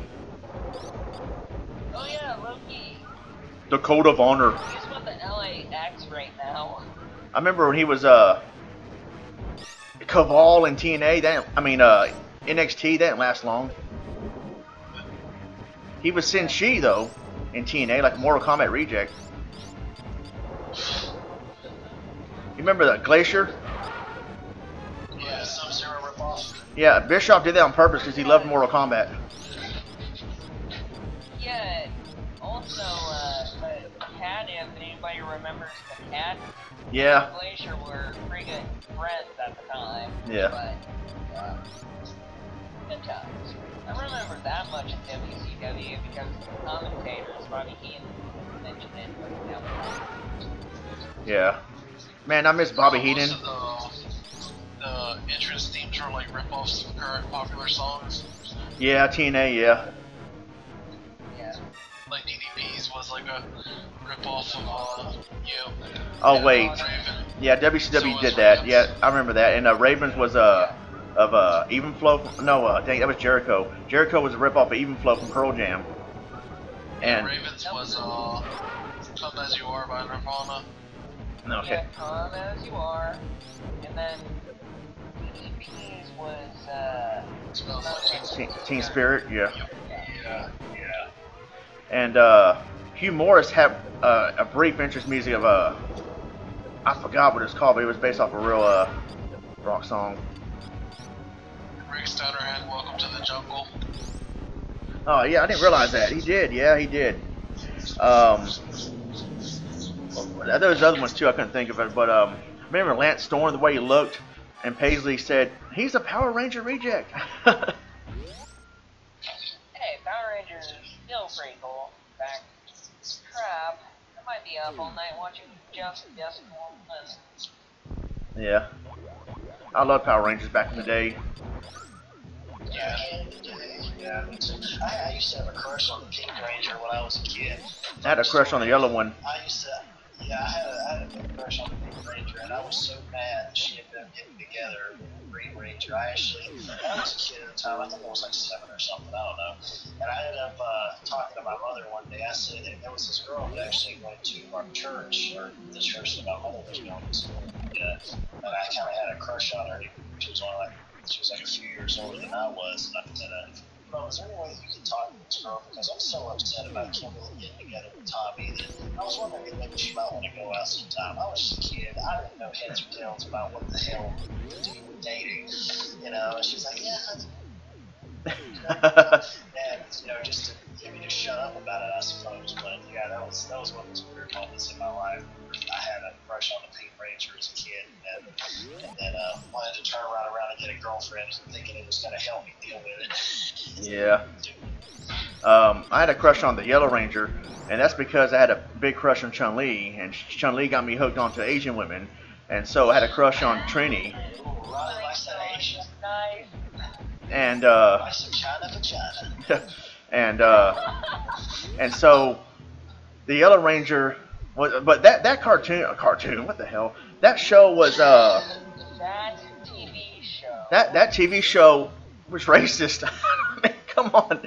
You got the Yellow Rangers, the Asian girl, and then the Black Ranger is black, and just what the heck? I mean, I thought that said really, wow.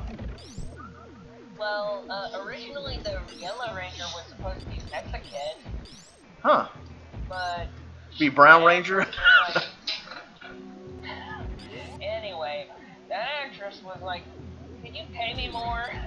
And Saban and everybody else was like, get the hell out of here, you're fired. Yeah.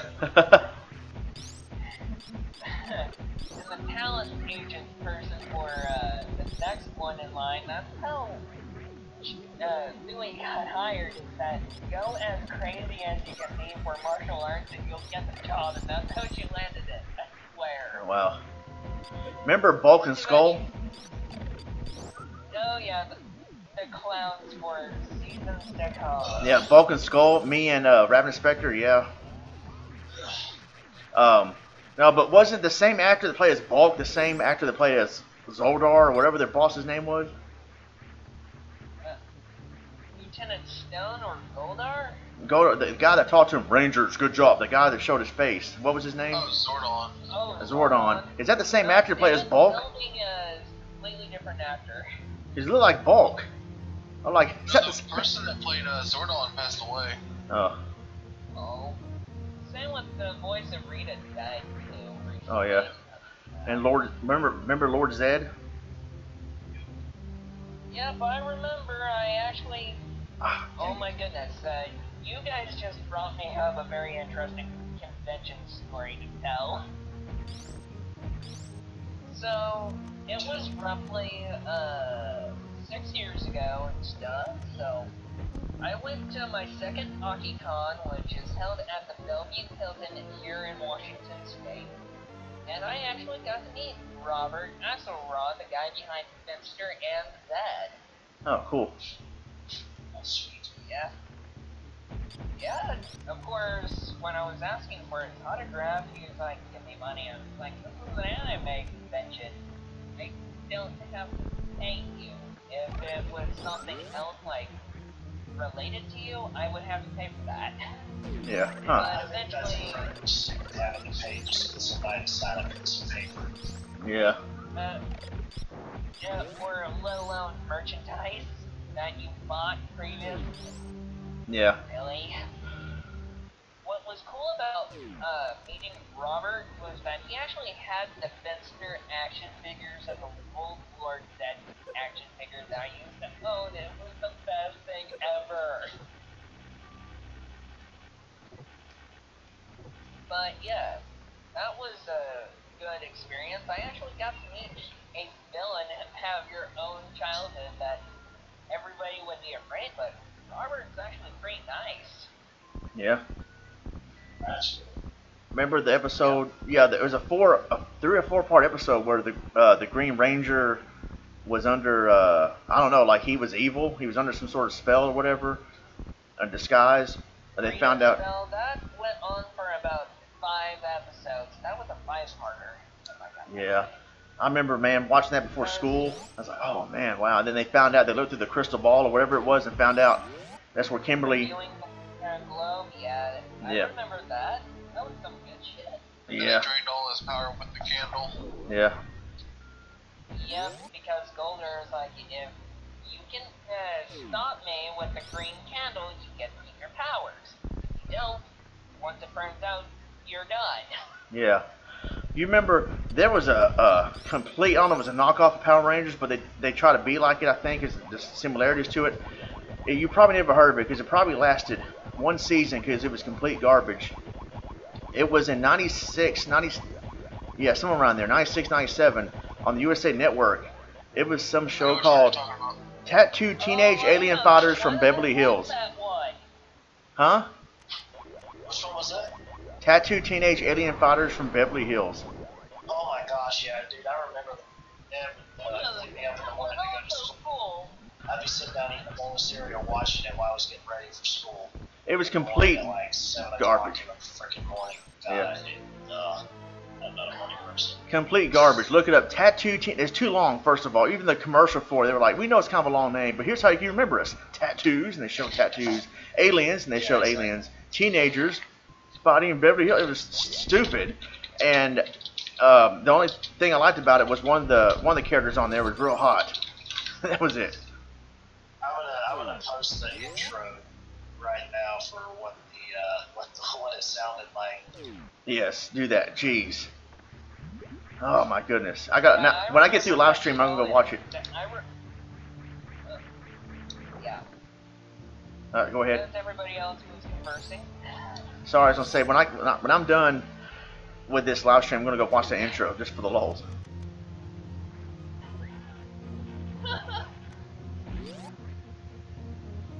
So anyway, about that show is that I remember watching it on USA Network right around like 7 at night, and I'm like, oh, this is so cool. And it's like then for kids and stuff. Yeah. Or even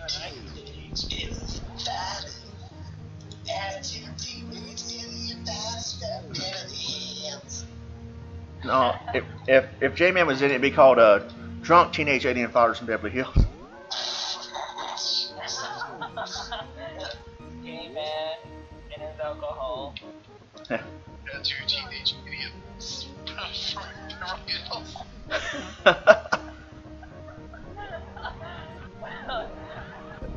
Or DUI, or driving while intoxicated, getting into a wreck while drunk. Yeah.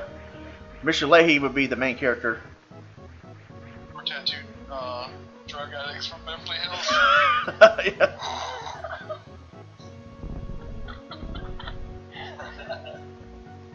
I'm gonna die over here one day. Well, that would be a stream to remember, I suppose. If that happens, I got raised.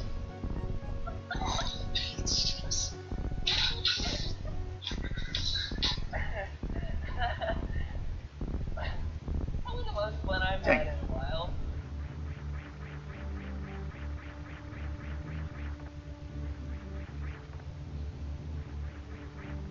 Oh, I remember Mortal Kombat Conquest. That was okay, but I kind of hated how the series ended. Yeah. I never got to watch it because I had to go to bed after WCW. Yeah, that was after WCW, and it was pretty good. Whereas Mortal Kombat Conquest for a while was on Q13 Fox for a while, and then they moved it to TNT. And Mortal Kombat Conquest would play right after Saturday morning cartoons, so it's got an added bonus to that. Yeah. I remember the Mortal Kombat cartoon. Oh yeah. Yeah. Both of them. I remember the Street Fighter cartoon. I remember those too. Sonic Boom! Flash kick. Yeah. Good times. I love the Street Fighter movie. I don't care what anybody says. Which one? The first one. Get that. The- Van Damme, obviously. Yeah, the Oh, first. yeah. Yeah, I saw Lesnar Chun-Li. That was garbage. Yeah, Wing Guy could have done a better job. No, he wouldn't have even showed up.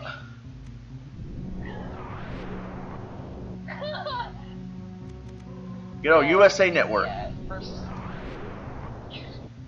some reason, I actually like the Legend of Chun-Li, but I like the old Van Damme movie more. Yeah. Quick, change your channel. That's pretty cool. So I remember, like, when Mortal Kombat was such a hit, I remember all the action figures on commercials as a kid. Yeah. That was awesome. Yeah. I wanted a Chun-Li action figure. I think I had one for a brief period because I had a major crush on her.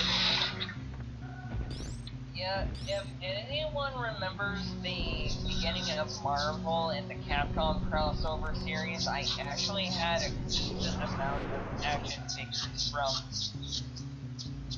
well, X-Men vs. Street Fighter and then Marvel vs. Capcom. I had a good assortment of those action figures. Yeah. I love those things. I had fun with X-Men vs. Street Fighter. I actually know how to do some of the infinite combos. So, chicken, if you were to look at my channel and you see the X-Men vs. Street Fighter, I actually do an infinite on Apocalypse. Oh. I used to play it a lot with like actual people in a hobby store, and I always picked like Wolverine and Cyclops because that's the only combos I knew during that time. It was fun. Yeah, for me, like I have a tendency to just spam the crap out of the crossover tag team stuff. I would do a bad hyper combo. Yeah. Street Fighter Cross Tekken. Was that wrong? Oh God. Why did you have to mention Street Fighter Cross Tekken? Because it's a good game. It was funny because I remember they did a tournament at a store here. I was like, man, that game's gonna suck. They go like, man, it doesn't suck. What the hell are you talking about? I liked it. And they go like, you're gonna regret it. Yeah, I liked it. Yeah, my favorite combination between, well, playing the older crossover games, and I like Cyclops and Ryu, because it's, well, the hyper combo is one gigantic projectile. Have fun with that. Yep. What about Street Fighter Cross Mega Man? That was a cool crossover for the PC. And I just got two stuck on mine. First. Yeah. What was that? So I just got Xenoblade Chronicles 2 stuck on my mind until December 1st when it finally releases. Oh, okay.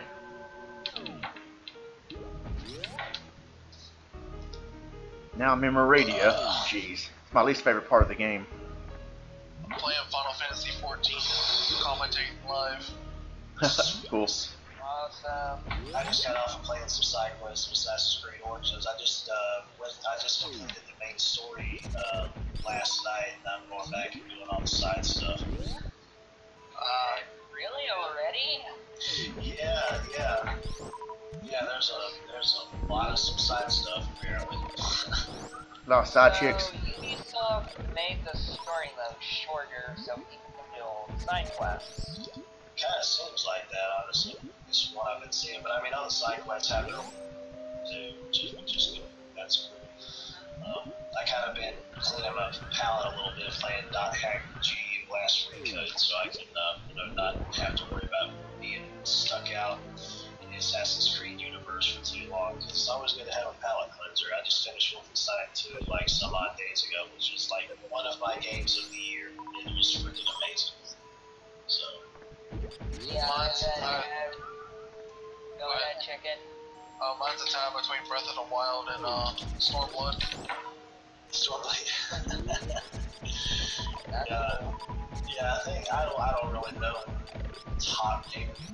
I just know that probably around later in December I'm gonna end up doing my top games just the main ones that I really enjoy, and then one of them is going to take the top spot, so I'm going to end up making a video of that. I don't know which one it's going to be just yet, but I kind of have an idea, but I'm still kind of juggling some things in the air.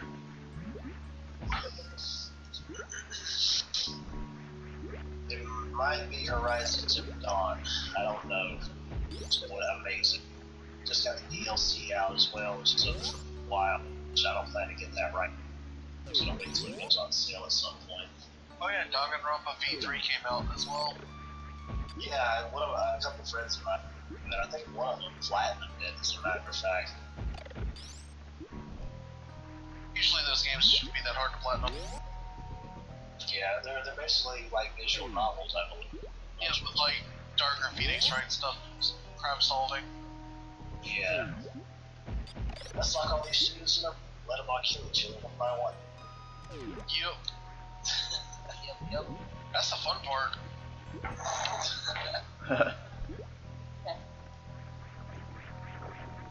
I don't want to spoil it, but if y'all want to, let me know. The fourth case was really interesting. It don't matter to me, I'm not gonna play it. Someone strangled someone with toilet paper. How is that even possible? Well, you're in, basically the victim in a virtual world where everything is indestructible. Oh, okay. She was gonna kill someone, but the other person, like, killed her first. Okay. That's interesting. Yeah. Quite interesting. So, Spectre, you just did a Jack Sparrow. I did. Yes. You said, well, that's interesting. Oh, I say that a lot. Have y'all seen the Jack Sparrow video of Michael Bolton did? Yeah, I did. Yeah, it's funny. I don't think I did. Yeah, Michael Bolton, he's a good sport, makes fun of himself. It was a pretty funny video. Yeah. Although Nier Automata may end up taking the top game, because that game was freaking amazing. So amazing I had to get the soundtrack. Well, you're on the right track. Yeah. Anytime you get video game soundtrack, always get them digitally because you're a heck of a lot cheaper than having to go and get the physical versions, even though the physical versions are sexier. Yeah. But I swear, man, that soundtrack has like over 4 hours of music. I don't know how. I think it has like almost 50 tracks on it. But I had no idea that it was going to be that long. I was like, dang, man. I was like, that's really good. Because I get so sick and tired of these, like, these games that come from Japan are like JRPGs or something like that. They have this little tiny demo. Basically, it's like a demo disc of the music that they have in the game. It's like, hey, you bought this little special edition. Now here's 5 tracks from the game. Meanwhile, the full soundtrack probably has like 40 or 50 tracks. 3 discs. Yeah, I've always hated that stuff. It's like Ease 8, which is one of my top games of the year. Micromosa Data was like really awesome, and it ended up coming with a miniature art book and a soundtrack CD, but it only has like, I don't know, like 5 or 6 tracks or 7 tracks or something on it like that. I was like, oh my freaking goodness. I was like, why don't you just give me the whole damn soundtrack? That'd be great. Because it was awesome. I still need to play that. It is amazing. It's really awesome. I need to and play it again and do some stuff that I haven't done. Because apparently, from what a friend of mine has told me, there's 2 endings, and I've only got one of them. And there was some other things in the game that I completely forgot to do. So I need to go back and do those. And but yeah, it's great. I think my favorite soundtrack. A lot. I need to finish 7. I think my favorite soundtrack. I don't know exactly how many of the I have. I got the Ark and the Fistum, which is on PS2, and I got the obviously Ease 8, and I think I have like 1 or 2 others. I can't remember what they were though. I'd have to go through my collection and kind of check it out. There's like 3 versions of 4. I know I got that one on Super Nintendo. What was it called? Wanderers Ease. I know I got that one. That's the third one. Yeah. I think my favorite soundtrack in any game is it might be a tie between Mega Man 2 and Streets of Rage 2. Mine is My Dad Can Beat Up Your Dad Tournament 3. Yeah, Skip Rogers loves that game. Yep. My dad can beat up your dad 3. Have your dad go against my dad. And make sure to make a map. My dad can beat up your dad anytime. And just I remember that post in the Skip group. It was hilarious. Great. Yeah. Speaking of dads, there's this like visual novel game or something like that where Dream Daddy.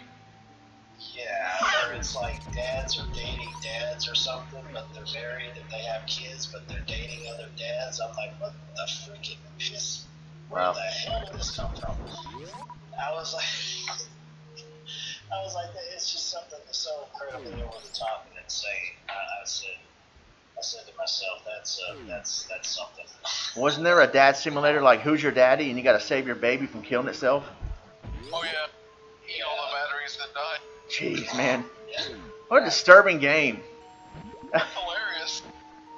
AVGN and Mike Matei, James and Mike did that one day. It's like, oh, man. And there's also Goat Simulator. Not as disturbing as the finding of Isaac. That's not bad. It's a fun game. Oh, completely. It's the best game ever. Like roguelike stuff, play that. But anyway, Spectre, speaking of .hack, is that I still need to get the .hack.infection game for my PS2. Yeah, this is the thing about those. This was kind of crazy. The .hack GU Last Recode Collection has all 3 volumes with an extra volume and a parody mode and a cheat mode and everything in there, and as well as the animes for the I guess from like the previous games or something to keep you up to date and get you into the new series.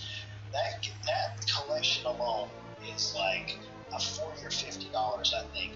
If you were to go and just buy one of those games on the PS2 out of that trilogy, you'd be paying $40 or $50 for just one of them. It's insane how rare they've gotten, how expensive they are.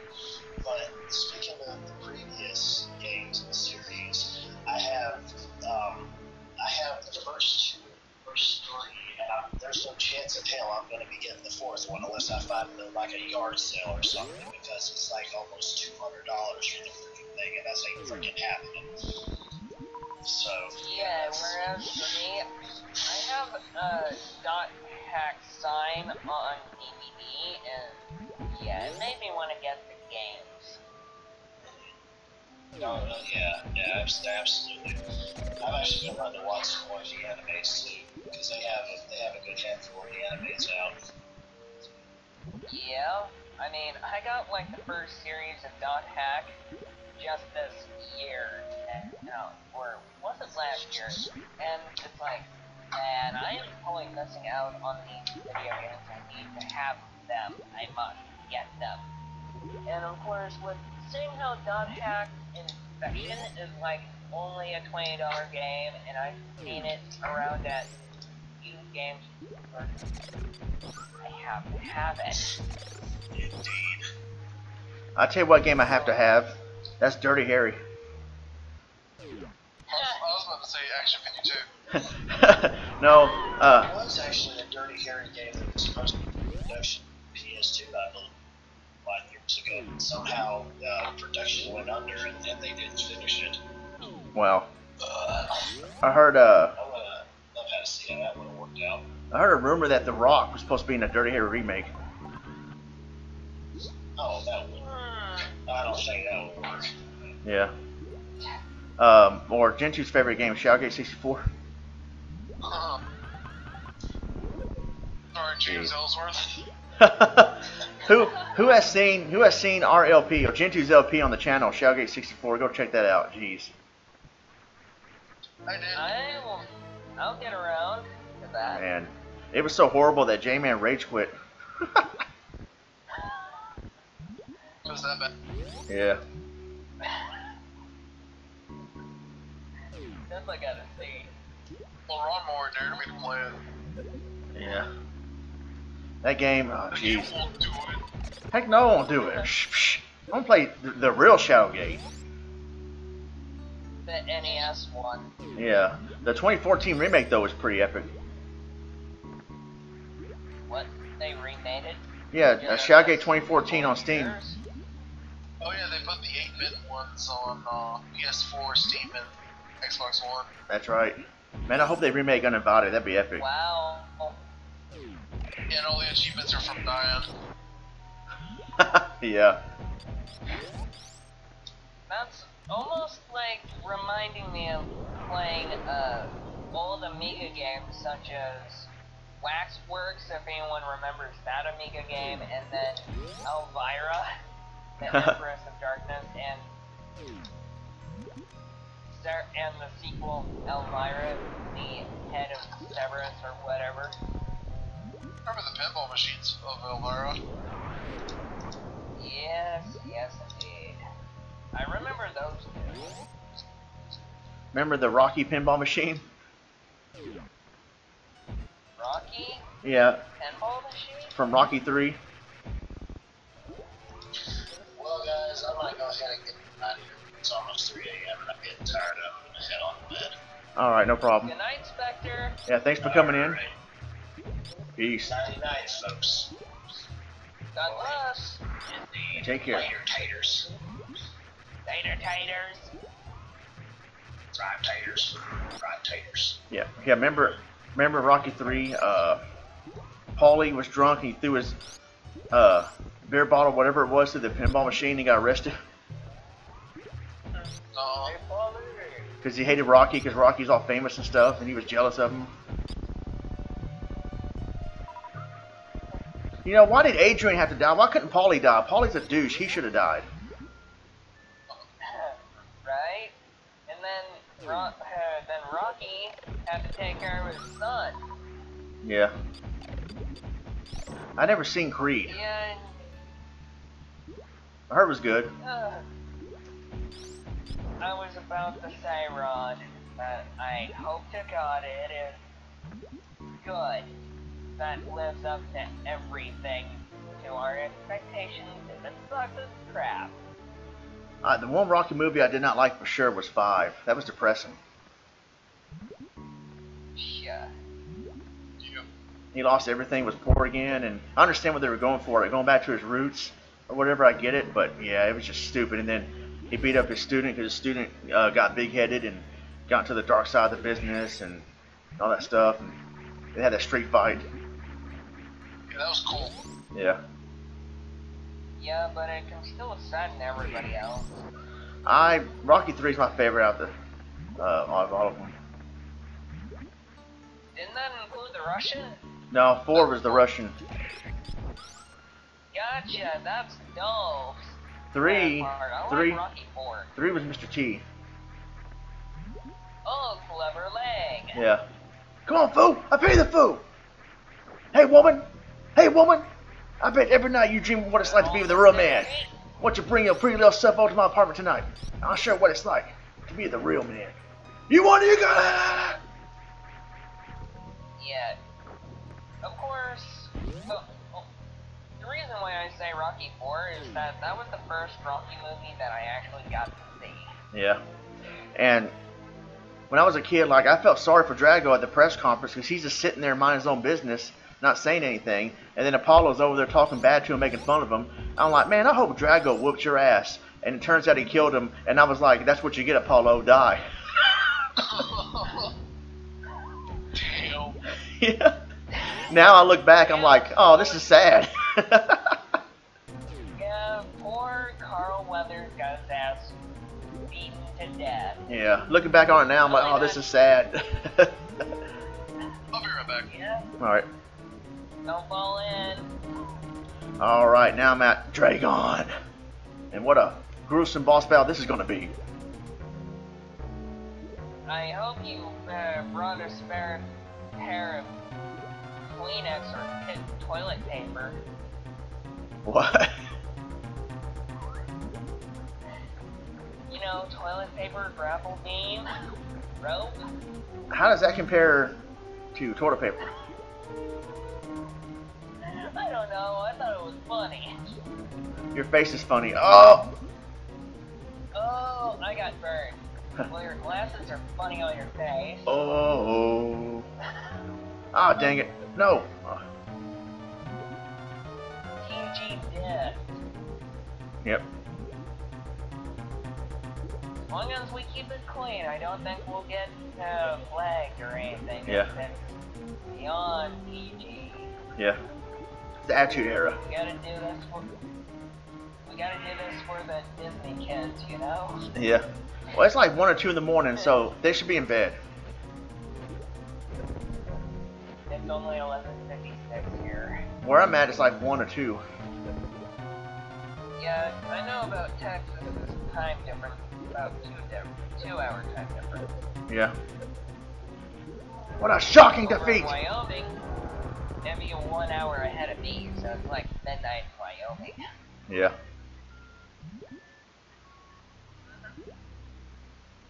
I knew, I learned the capital of Wyoming, Cheyenne, Wyoming, Oh, I think yeah. it is. And I learned that because I haven't seen her since I was a kid, but I actually have a half Korean, half white cousin named Cheyenne. Oh, that's awesome! Yeah, and I haven't seen, Cheyenne was a girl's name, the boy's name was John or something like that. I've never seen them since. I don't know where they're at today. I always remember that. Cheyenne, Wyoming. They have a cousin named Cheyenne. Yeah, and the person that I was talking to is supposed to be from Cheyenne, but her phone number reads Liberty, Texas, and it's a landline. It's a scam. Complete scam. We call them Windows a bunch of computer.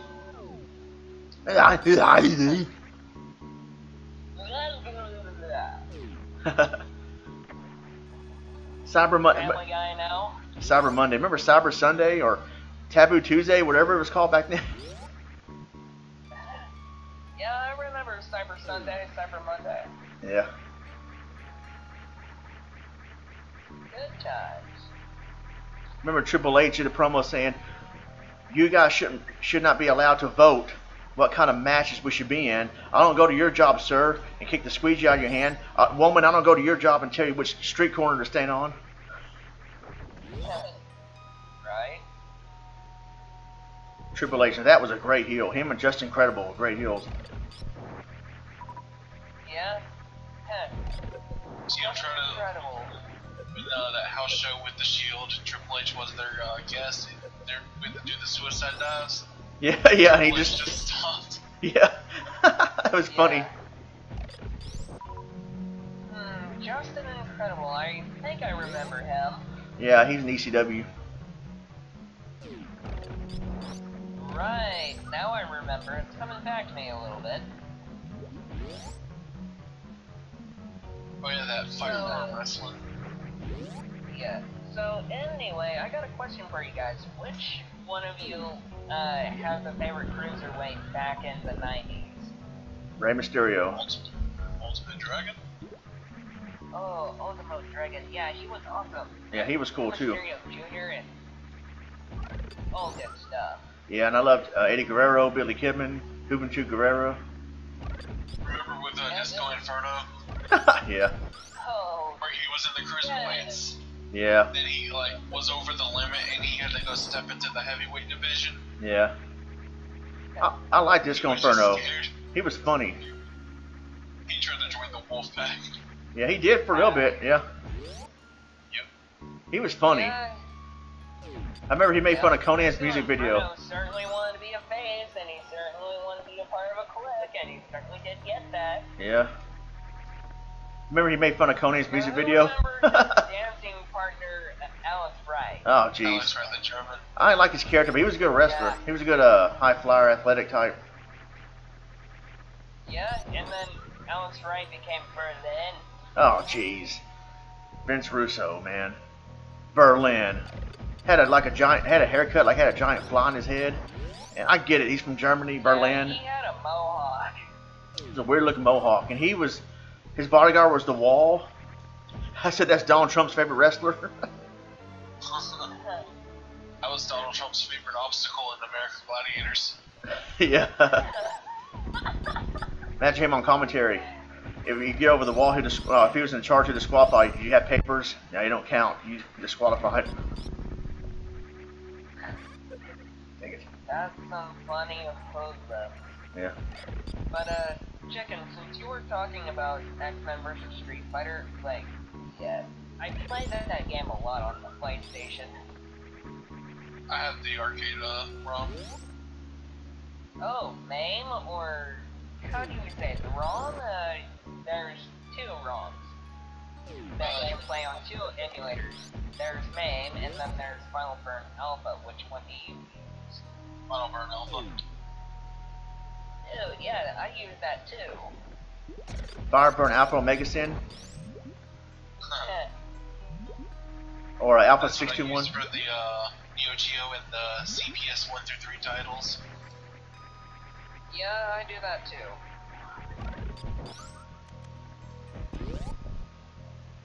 Yeah, since my phone updated Discord, I am not even sure or how I'm going to mute other Discord conversations or servers. Down.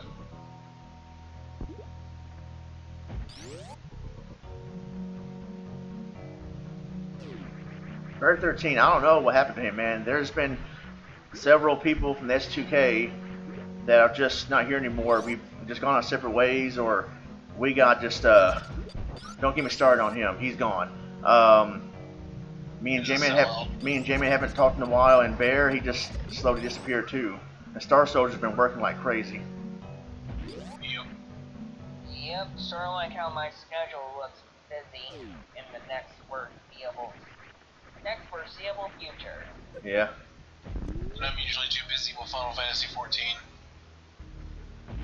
Yep. I'll be busy with Castlevania 64, both of them. Yeah, I mean, I was gonna say the good old days of S2K. They're pretty much behind us. I mean, but you know that happens. People move on or get married or get promotions. Tibbs don't do commentary anymore. He's got a big promotion at work. He just got married too. So yeah, I mean that's life. Green's baby brother just stepped in the room. Green. I haven't talked to him in a while. Yeah. I added him to Skype. His Skype status is always away or busy. It's like, yeah, okay, that's cool. He's busy with the Mafia, putting out hits on people and stuff. So yeah. I'm glad we can all talk about Green or Gunstar Hero 21. Yeah. All in joking manner because, well, we like Gunstar. He's a cool dude. Yeah. Yeah, he's a nice guy, which surprises me that Ronnie makes a lot of friends my age, like Spectre, Green, and everybody else. Spectre's actually close to my age, I think. I'm not sure. As long as it's not underage, because Chris Hansen be coming after my ass.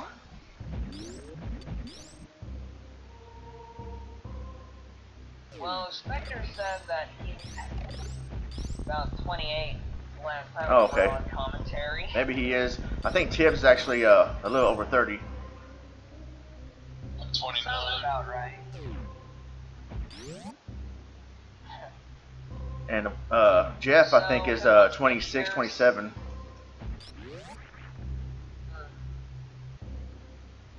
Yeah, and since we're talking about Wii Guy, I haven't talked to the guy on Facebook or Skype in a long time.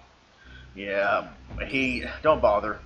Yeah, he became a douche when he started collecting the video games and stuff. He pretty much Yeah. is above us now. He thinks he is. Like, Yeah. only people subscribe to him is just for the music downloads, that's it. Yeah, I still support him. I actually donated money to him for live stream and requests, and yeah, just basically we try to give him a commentary, and like he would just completely blow me off sometimes, or claim that he fell asleep or wouldn't show up, or what broke the straw on the camel's back was he was supposed to do commentary with us one night, just a 2-minute clip, real quick, with me and BioPhoenix, and I was in his chat room live stream with him, and he knew we were supposed to do commentary, and he never responded to me after that. I tried to hit him up, message him, like what is going on, and I just had enough, and we knew what was going on. He just basically just forsook the ST2K. He kind of got big-headed, and I was like, well, I'm done. Yeah, I remember that. We talked about that previously, like months ago. And I'm you know, it's kind of sad because, man, I miss all the old guys. I miss Wee Guy. I miss J-Man. I miss Bear. And the commentary and the hangouts late at night after commentary and all that stuff. And that sucks that they're gone. I mean, either whether for good reason or bad. Yeah. Well, Ron, you got a new family in the S2K with us and stuff. Yeah. It's good to see. Tib said it seems like there's always a new generation with me. Like first it was me, Swindoll, Venom, and Angel, low budget reviews. Then it became J-Man and Wee Guy joining me, and Bear and Green. Now it's like Tibbs and Spectre and you and Jeff. Yeah. Even though Jeff's been around for a long time off and on with us. And when Jeff can't do commentary, at least Gen2 and Jeff, when they say they can't do commentary, they tell me. They don't BS with me. I just don't want people to BS with me. Yeah. Yeah, and for a lot of us, it's like, treat others how you would want to be treated. It's like, that's a rule. It's like, I'll treat everybody nice. Yeah. For like a long time, but if you continue to screw with me or continue to get me angry, I am not going to play nice eventually. Right, yeah. And Light Heavyweight says ST2K Reunion 2019. That would be cool because that'd be the 10th anniversary of the channel. Yeah. Only pay-per-view. Yeah. If we can all patch up our differences and make time to do one like special podcast or something, that'd be pretty cool. Even though the room goes dark. Yeah. And They just see Swindoll rise from the grave. Yeah. Yeah, and then it has to be the Brothers of Destruction. Yeah. If it goes dark like that, Right, I'm yeah. like, wait a minute. I should start playing some Fire Pro Wrestling World and start making everyone from the ST2K. Yeah, right, yeah. Like I have Ronmower. I already have Ronmower made. Yeah. That's awesome, chicken. Yeah, I had him go against Starman a few days ago. Yeah, that's awesome. Yeah, so Light Heavyweight says, thank you, appreciate that. He says been watching us for years, and that's one thing. Like, you don't know who's really watching, because some people, like Tibbs said, he's been watching me since 2012, and I didn't know about it till last year. So that's cool. Like you never know who's actually been watching you from the shadows. So yeah. Yeah, and it's funny. I've been a part of. It's been about 10 years since I joined YouTube, and I've been following you, Ron, since day one, since that time in 08. Yeah. And you know who else I miss? Well, other than Star Soldier, I mentioned him. I miss him. Also miss dang, what was his name? Minecraft Martin. Oh yeah. He was with us briefly, but he was cool. He messaged me in 2011 saying, "Hey man, I've been a fan of yours since like 2008, 2009 or something like that." And then his channel was Minecraft. Like he acted like he was drunk. He really would get drunk and do those Let's Plays. He would like argue with a puppet and while playing Minecraft. I think the channel's still up. It's called Martin's Maker or something. It's freaking hilarious. And he was like getting subscribers pretty fast. And then he just disappeared. I have no idea where he's at. But he was cool to do commentary with. Yeah. Plumbers Don't Wear Ties. That was a fun LP. Jeff did that. Yep. That was fun. But here's what some people, a lot of people don't realize. We already, me, Jeff, and I think J-Man and Charlie, who was someone else I was cool with back in the day from Strictly Sega, he did commentaries with us, and we was talking about Jeff or someone, you've got to do an LP of Plumbers Don't Wear Ties. That'd be hilarious. And Jeff goes, okay. And then we were already talking about it. But then right when before we uploaded part 1, AVGN uploads his review. So it looked like we were just riding on his coattails, but we weren't. We really were going to do that. Like our own idea of doing that. And then he uploads his first. And so of course some people are going to think, oh, well, I guess not riding on his coattails, so to speak, but like getting the idea to do that or whatever. And that's one of the most viewed LPs on the channel because, well, it's Plumbers Don't Wear Ties, and around that time, AVGN uploaded it, and that's how the game got even more known. Yeah. Yeah, it's not as bad as games make it out to be. Well, back then, I would have been kind of cool with it. Whoa, you know, this is funny, this is cool. Because, you know, the interactivity and the quote-unquote graphics. But, geez. Yeah, considering it was, well, how do we say it? Slightly live motion and everything, like a movie and everything, but it wasn't like that at all. Yeah. Was it the flowers of Robert Mapplethorpe? Jeez, yeah. Man. Really, AG2, it'll be that one. Yeah. Yeah. CDI or whatever system it was on, I couldn't get it to work. I think it was on a Philips CDI or Panasonic 3. Yeah, I think it was CDI. But there was also, we did a Let's Check Out on ST2K a while back called with a Thunder in Paradise for the CDI. Oh, Game was stupid. That game was actually pretty cool, but it's like, this game's garbage. I like the TV show. Night Trap too. I like the show Thunder in Paradise because of Hulk Hogan. Yeah, the TV show, it's just a game, but hey, the game didn't look as bad, but it seems kind of tricky to deal with. Yeah. Yeah, Plumbers Don't Wear Ties made in Windows Movie Maker. It might as well have been. It looked like a class project. No, Action 52 and yeah, Plumbers Don't Wear Ties like class project games. It should not have been released to the public. The LPs I did, most of them were really fun. Yeah.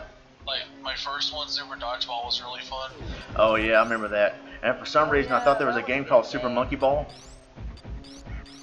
Oh, I remember that one too. That's another commentator. Yeah, that one. I'm sorry to say real quick, I forgot to mention Deathfan. He was a pretty good commentator. Oh yeah. Oh yeah, the Ninja Gaiden games. Yeah. I have a... Go ahead. I did Ninja Gaiden 1 because Ronmower didn't finish it. Yeah, that was back then when I didn't finish my LPs, and I would just give up whenever before I really cheated and or use other people's footage and put the source in the description box.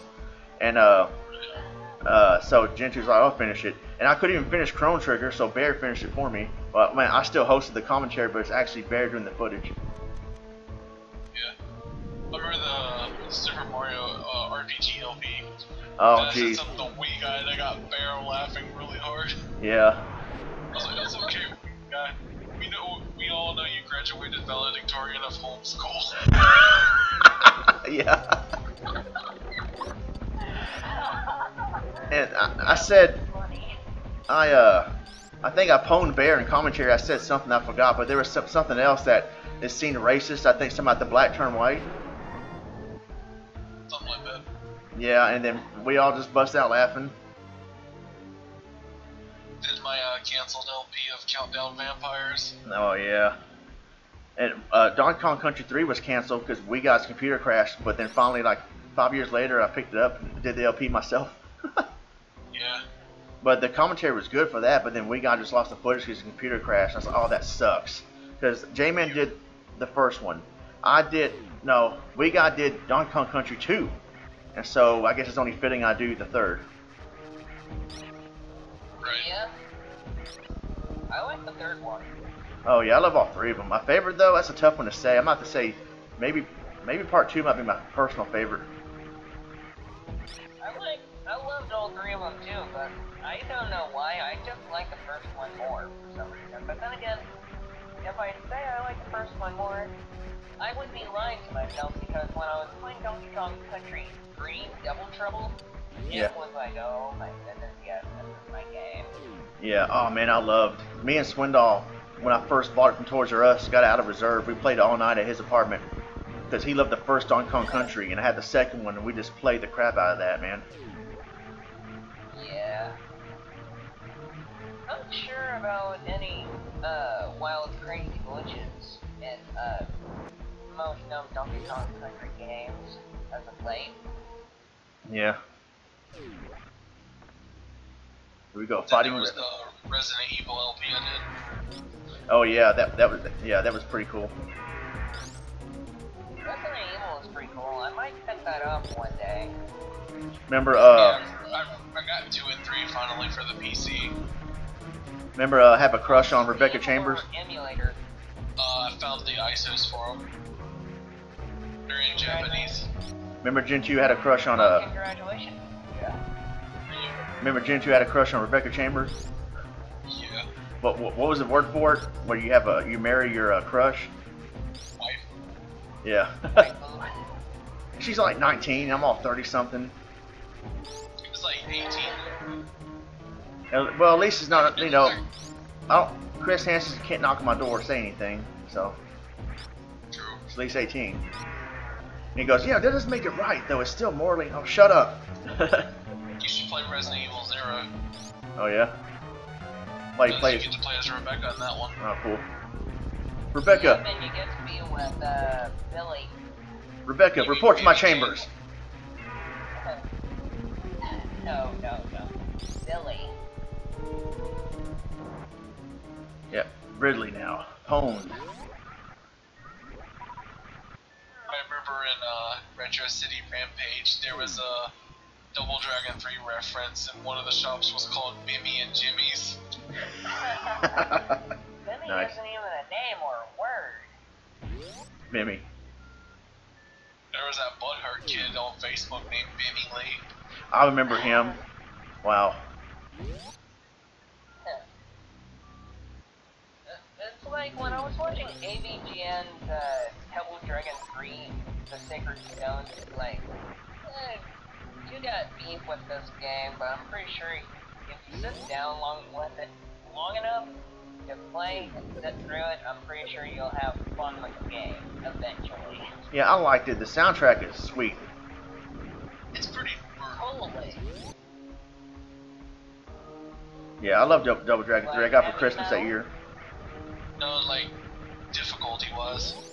Yeah, the AI runs into your cyclone kicks all the time.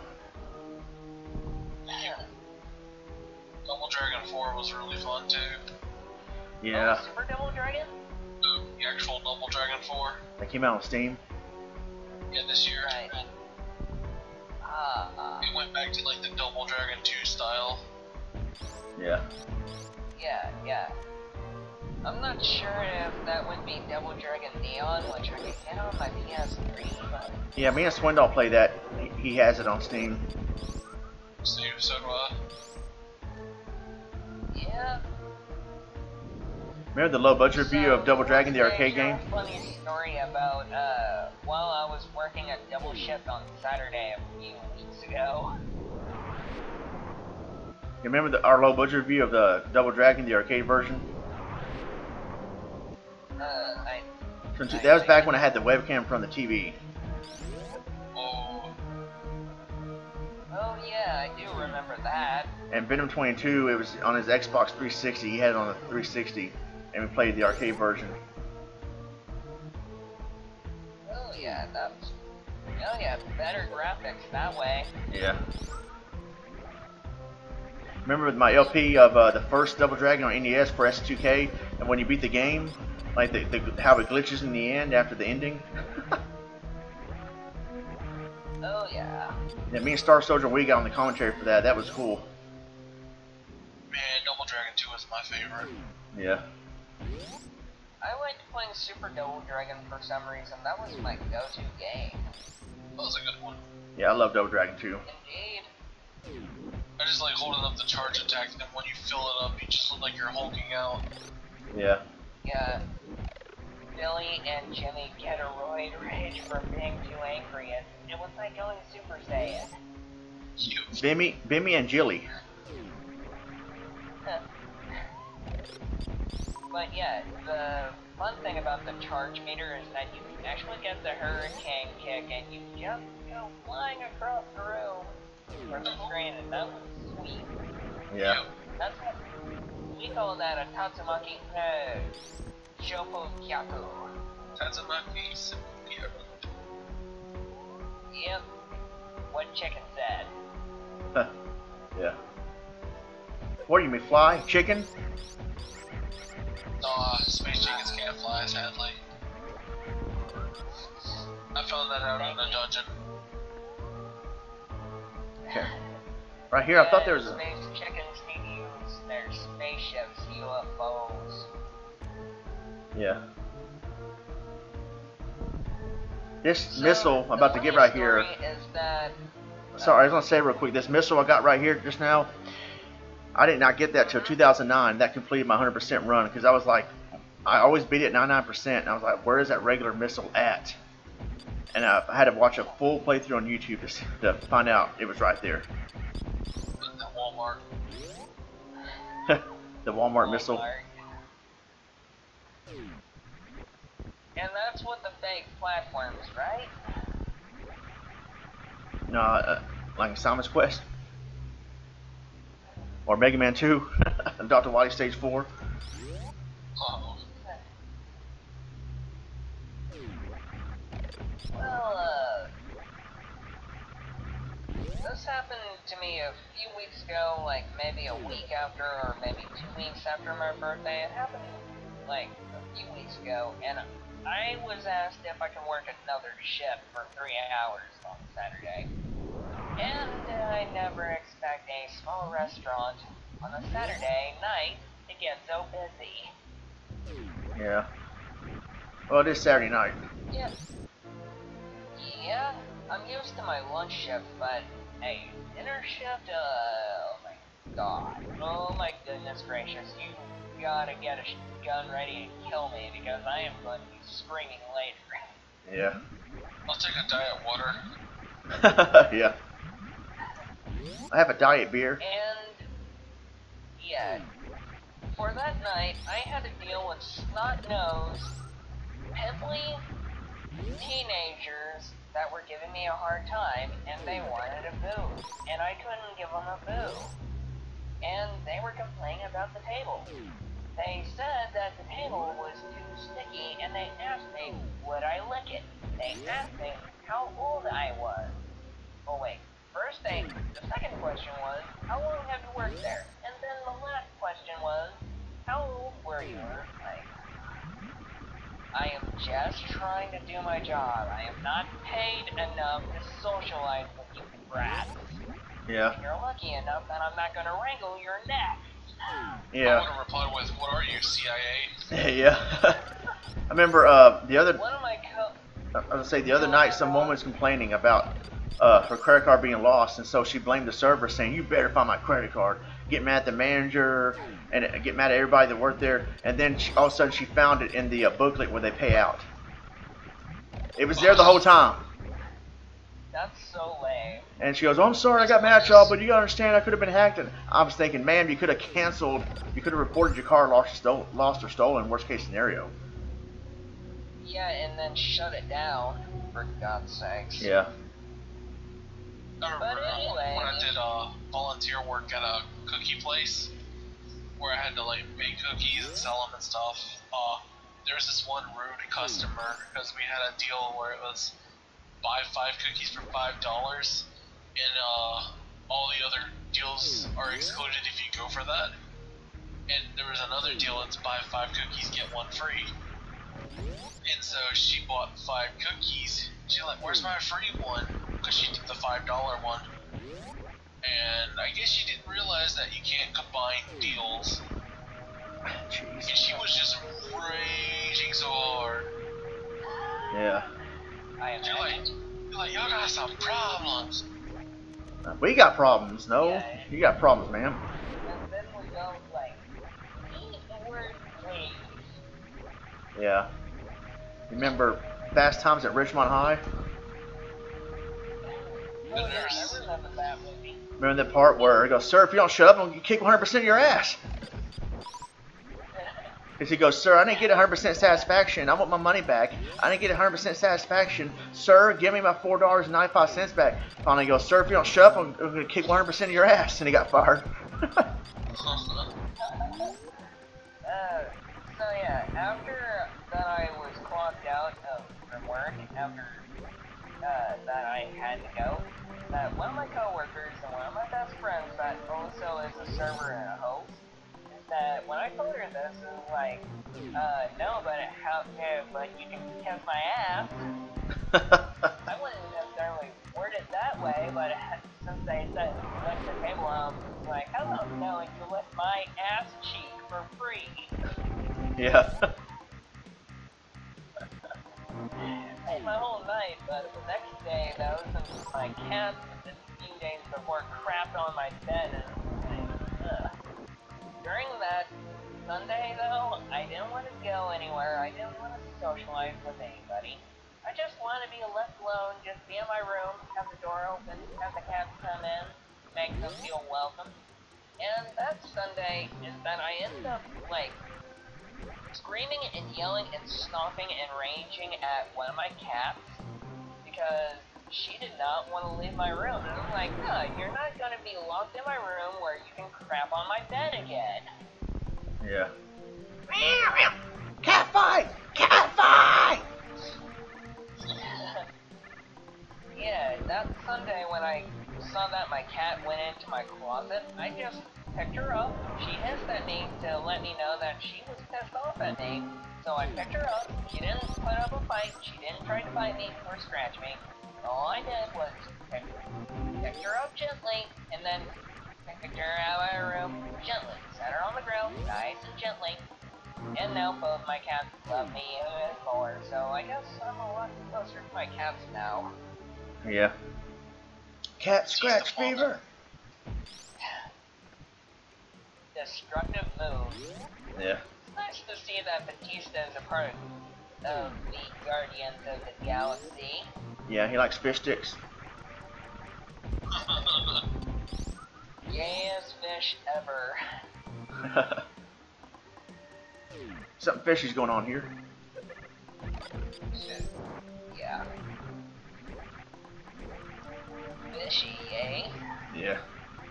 Alright, so But I was gonna say I'm gonna do a little bit more grinding before I head to Turian. here we go again with Tyrion.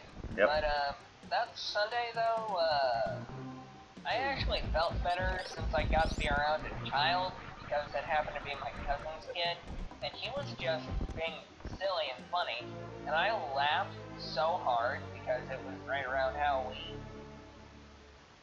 And I was trying to eat, and I was kind of spitting out my food because I was laughing. Good times. I made this guy laugh at work one time. It was an inside joke, and he's drinking, and he spit out his drink.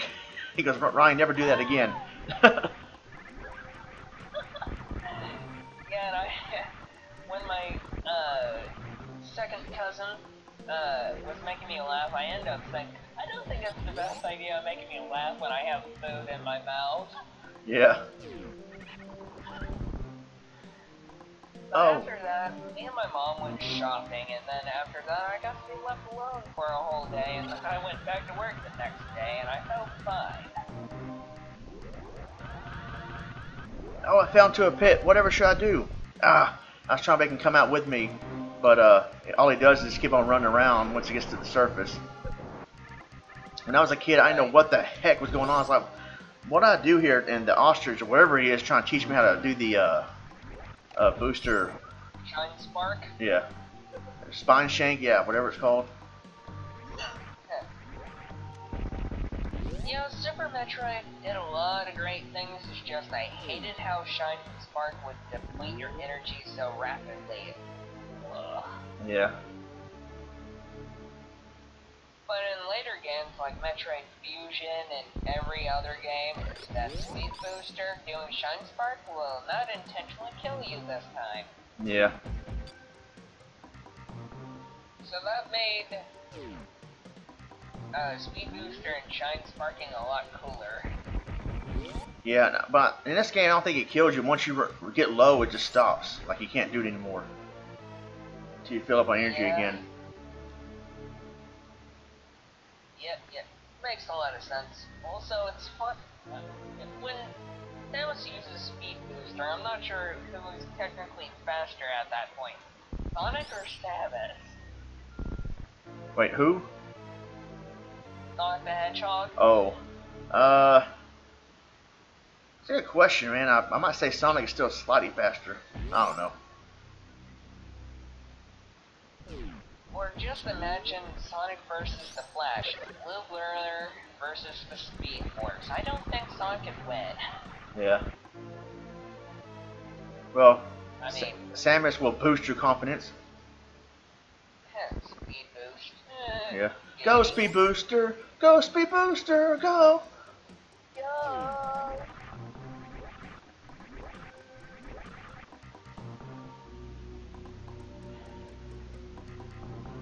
So one of my friends that I used to work with, he was a server and a host. It was nice to see him during the lunch hour shift, but we got super busy today because tomorrow is Veterans Day. It's like, are you kidding me? So I stayed at work helping out as a host for 3 hours and 10 minutes. Like, I should have been clocked out an hour ago. Yeah. Oh, tomorrow's Veterans Day. Yeah, I work a double tomorrow at my restaurant, so yeah, we might get hit. Well, maybe. I mean, I'm trying to think. I'm trying to think if people like to either barbecue or go out to eat on Veterans Day. I know for sure 4th of July, people rather... Restaurants are slow, because people want to barbecue and go out to the lake and stuff on 4th of July.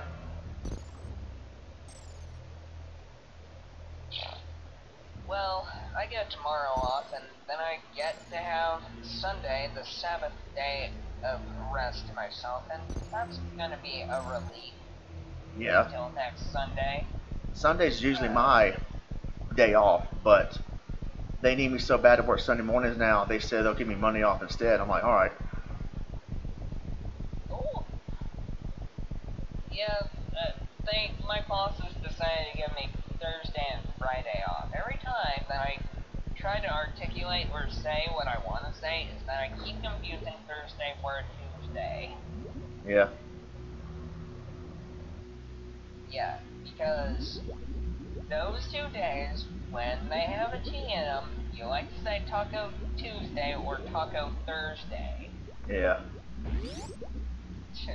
Thirsty Thursday. Thirsty Thursdays. Alright, so now I'm in Turian. Where there's that's not real music. There's no real music, it just sounds like you're inside of someone's upset stomach. It sure does. Maybe because of the acid in Mother Brain's acid, stomach acid? I thought some Mother Brain's ass. I'm like, what? Mother ass? Pain in the ass. Yeah. It's getting late for me, so I'm gonna head out. Okay. Alright, thanks for coming in. Appreciate it. It was nice meeting you, Chicken. Nice meeting you too. Alright, have a good night. Yep. Have a good night. Later.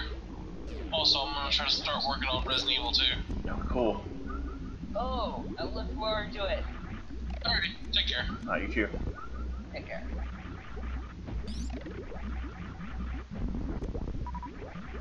Freaking SpaghettiOs coming after me. Say that again, Ron? Freaking SpaghettiOs coming after me. Oh, yes. The wretched SpaghettiOs. Yeah. So, and then it suddenly dropped to 2. Yeah. Uh-oh. This part's eerie.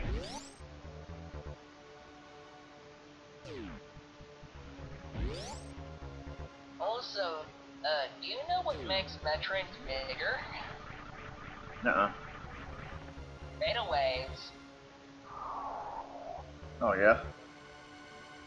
Yep. Whoa, look out.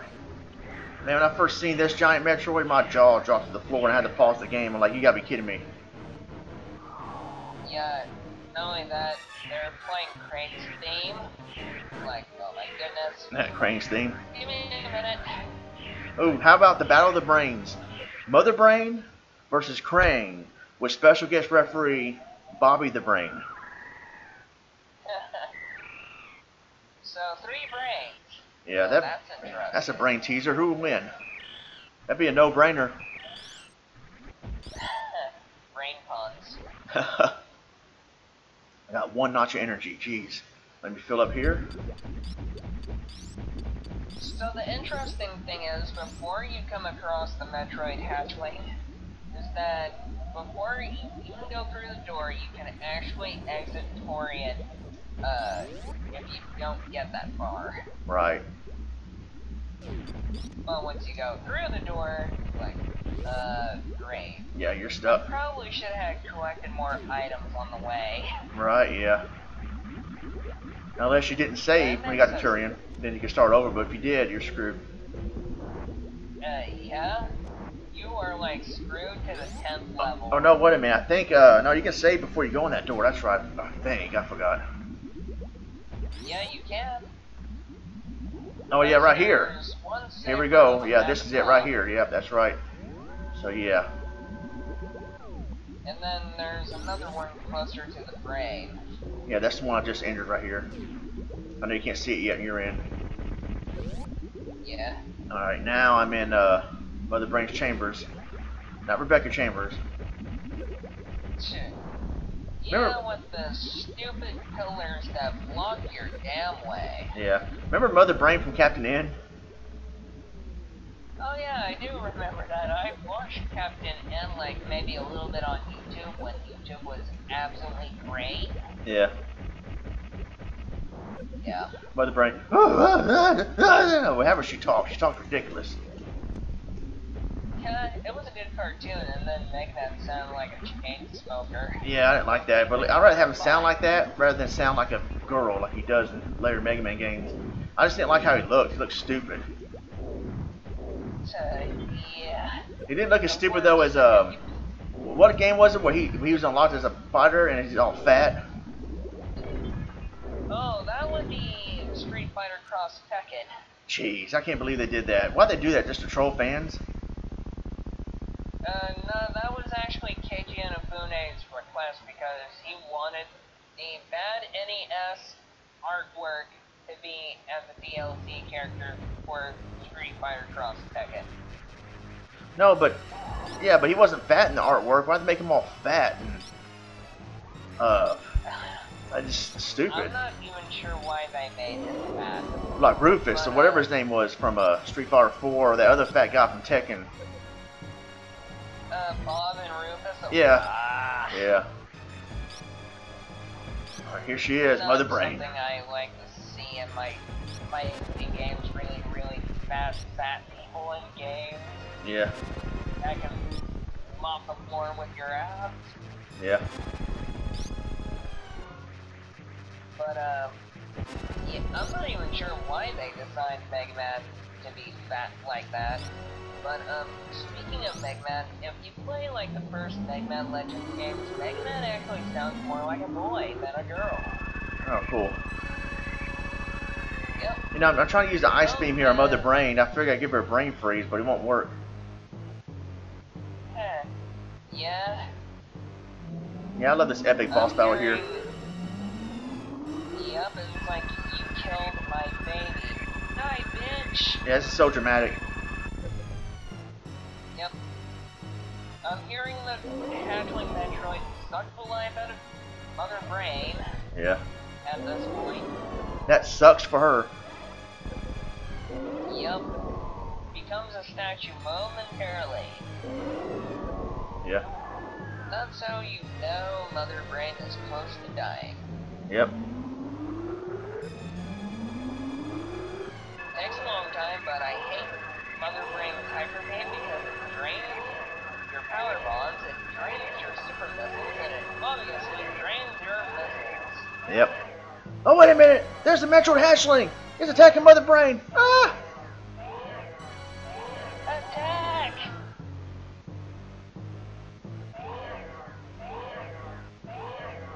Good times.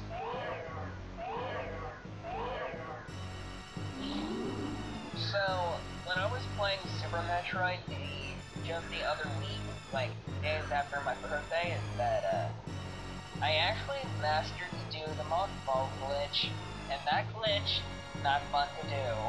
Oh, yeah. Yeah, you can also do it with the Speed Booster, so you get a Mock Ball. She's back to life. People.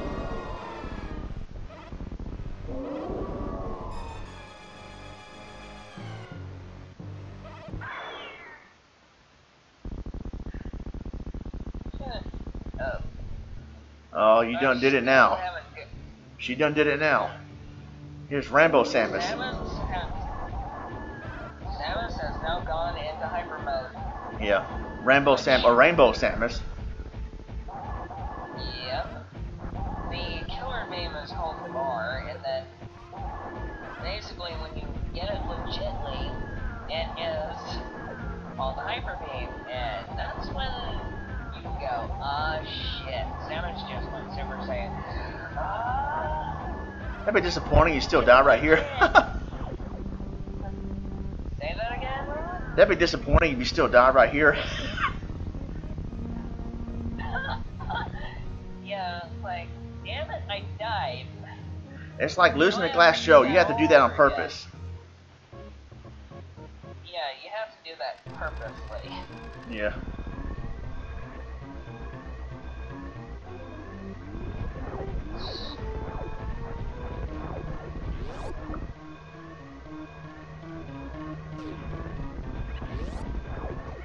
Alright, time to escape. Oh. What's that, Ron? Time to escape. Dun, dun, dun, dun,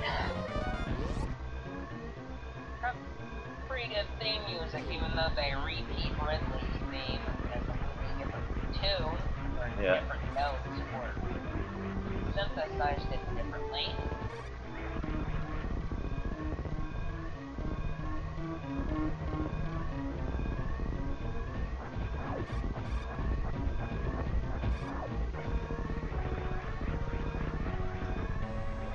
So, what was the item collection hunt for this time around? We'll see.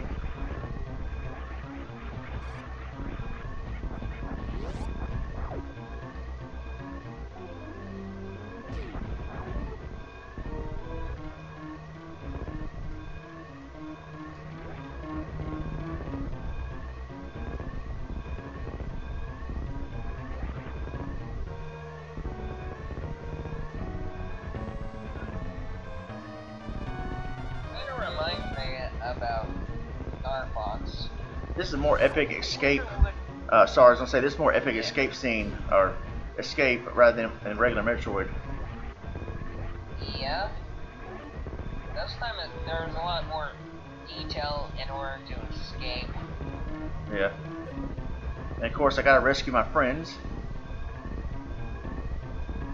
Once again.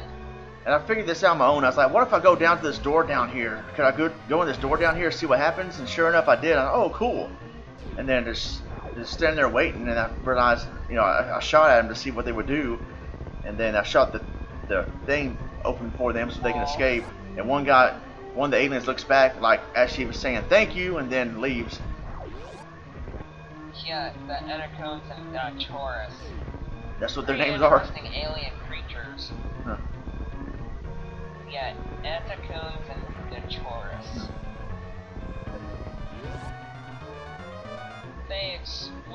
Samus explains it in Fusion what the alien species are, and they're the last alien life forms that survived Zebeth. Yeah. Alright. Of course, the game theory is that the aliens from Super Metroid are already infected with X parasites. Yeah. Of course, we all know that isn't true. And you see this right here when Planet Z explodes. If you look toward the right, you'll see the aliens that I rescued They escape. Yep.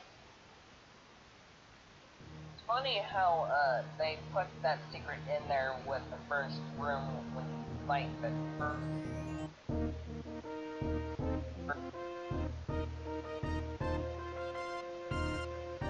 Clear time, 2 hours, even. Wow.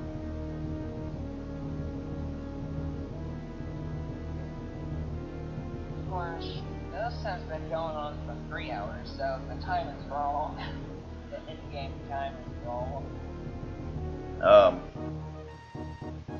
So I must have done this game like 6-7 times on YouTube now.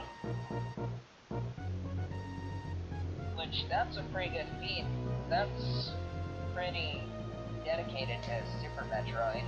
Yeah, I remember on the Ronmower channel, then ST2K, LP. I live streamed this game on both channels as well, and then the speed run, then the 100% run, and then this one. So this might be number 7.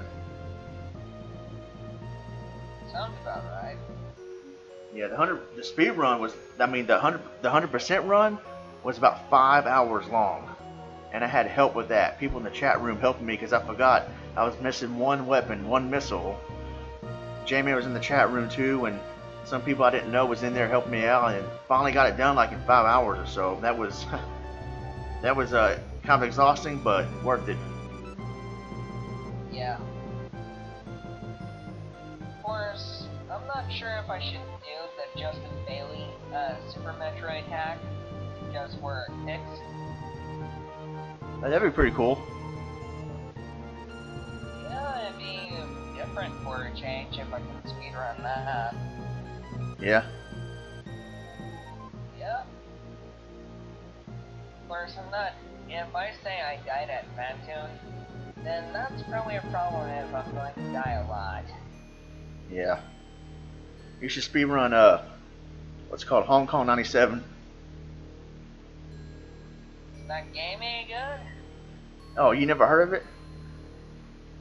Never heard of it. Well, you win. I win what? You just win by not hearing about it. What do you mean you heard about it now? But yeah, AVGM reviewed it. Hong Kong 97. That's all I want to say. Isn't that the on-rail shooter or something? I don't know what the heck it is. It's weird. That's what it is. Well, that's all good and dandy. But it should be fun, I guess. Yeah. Of course, I'm going to cheat by playing it because I used the tool assist speedrun part of everything to make every bit of my videos, which... Oh, I barely passed. Yes, My collection rate is 70%. just a little 30% more and you would have gotten 100. Yep, so I barely passed. I'm borderline passed. Yeah, I'd say that's a solid B, right? Or maybe a C+. Yeah, C minus. Or, yeah, whatever. But, yep, that's the end of the live stream. Hangout with Super Metroid. I had a pretty decent turnout, but everybody in the chat, I think, either left or fell asleep. So, Check. I want to thank Spectre, Gen2, and you, and Mexico, and Ernest, and Light Heavyweight, and whoever else may have, Chunky Monkey, I forgot the YouTuber's name, that was also entered. Everybody that may have entered the chat, and even for a brief period, Down Phoenix, thank you guys very much for checking out the live stream and participating in the chat. And see you next live stream. Until then, God bless and take care. Follow the black cat.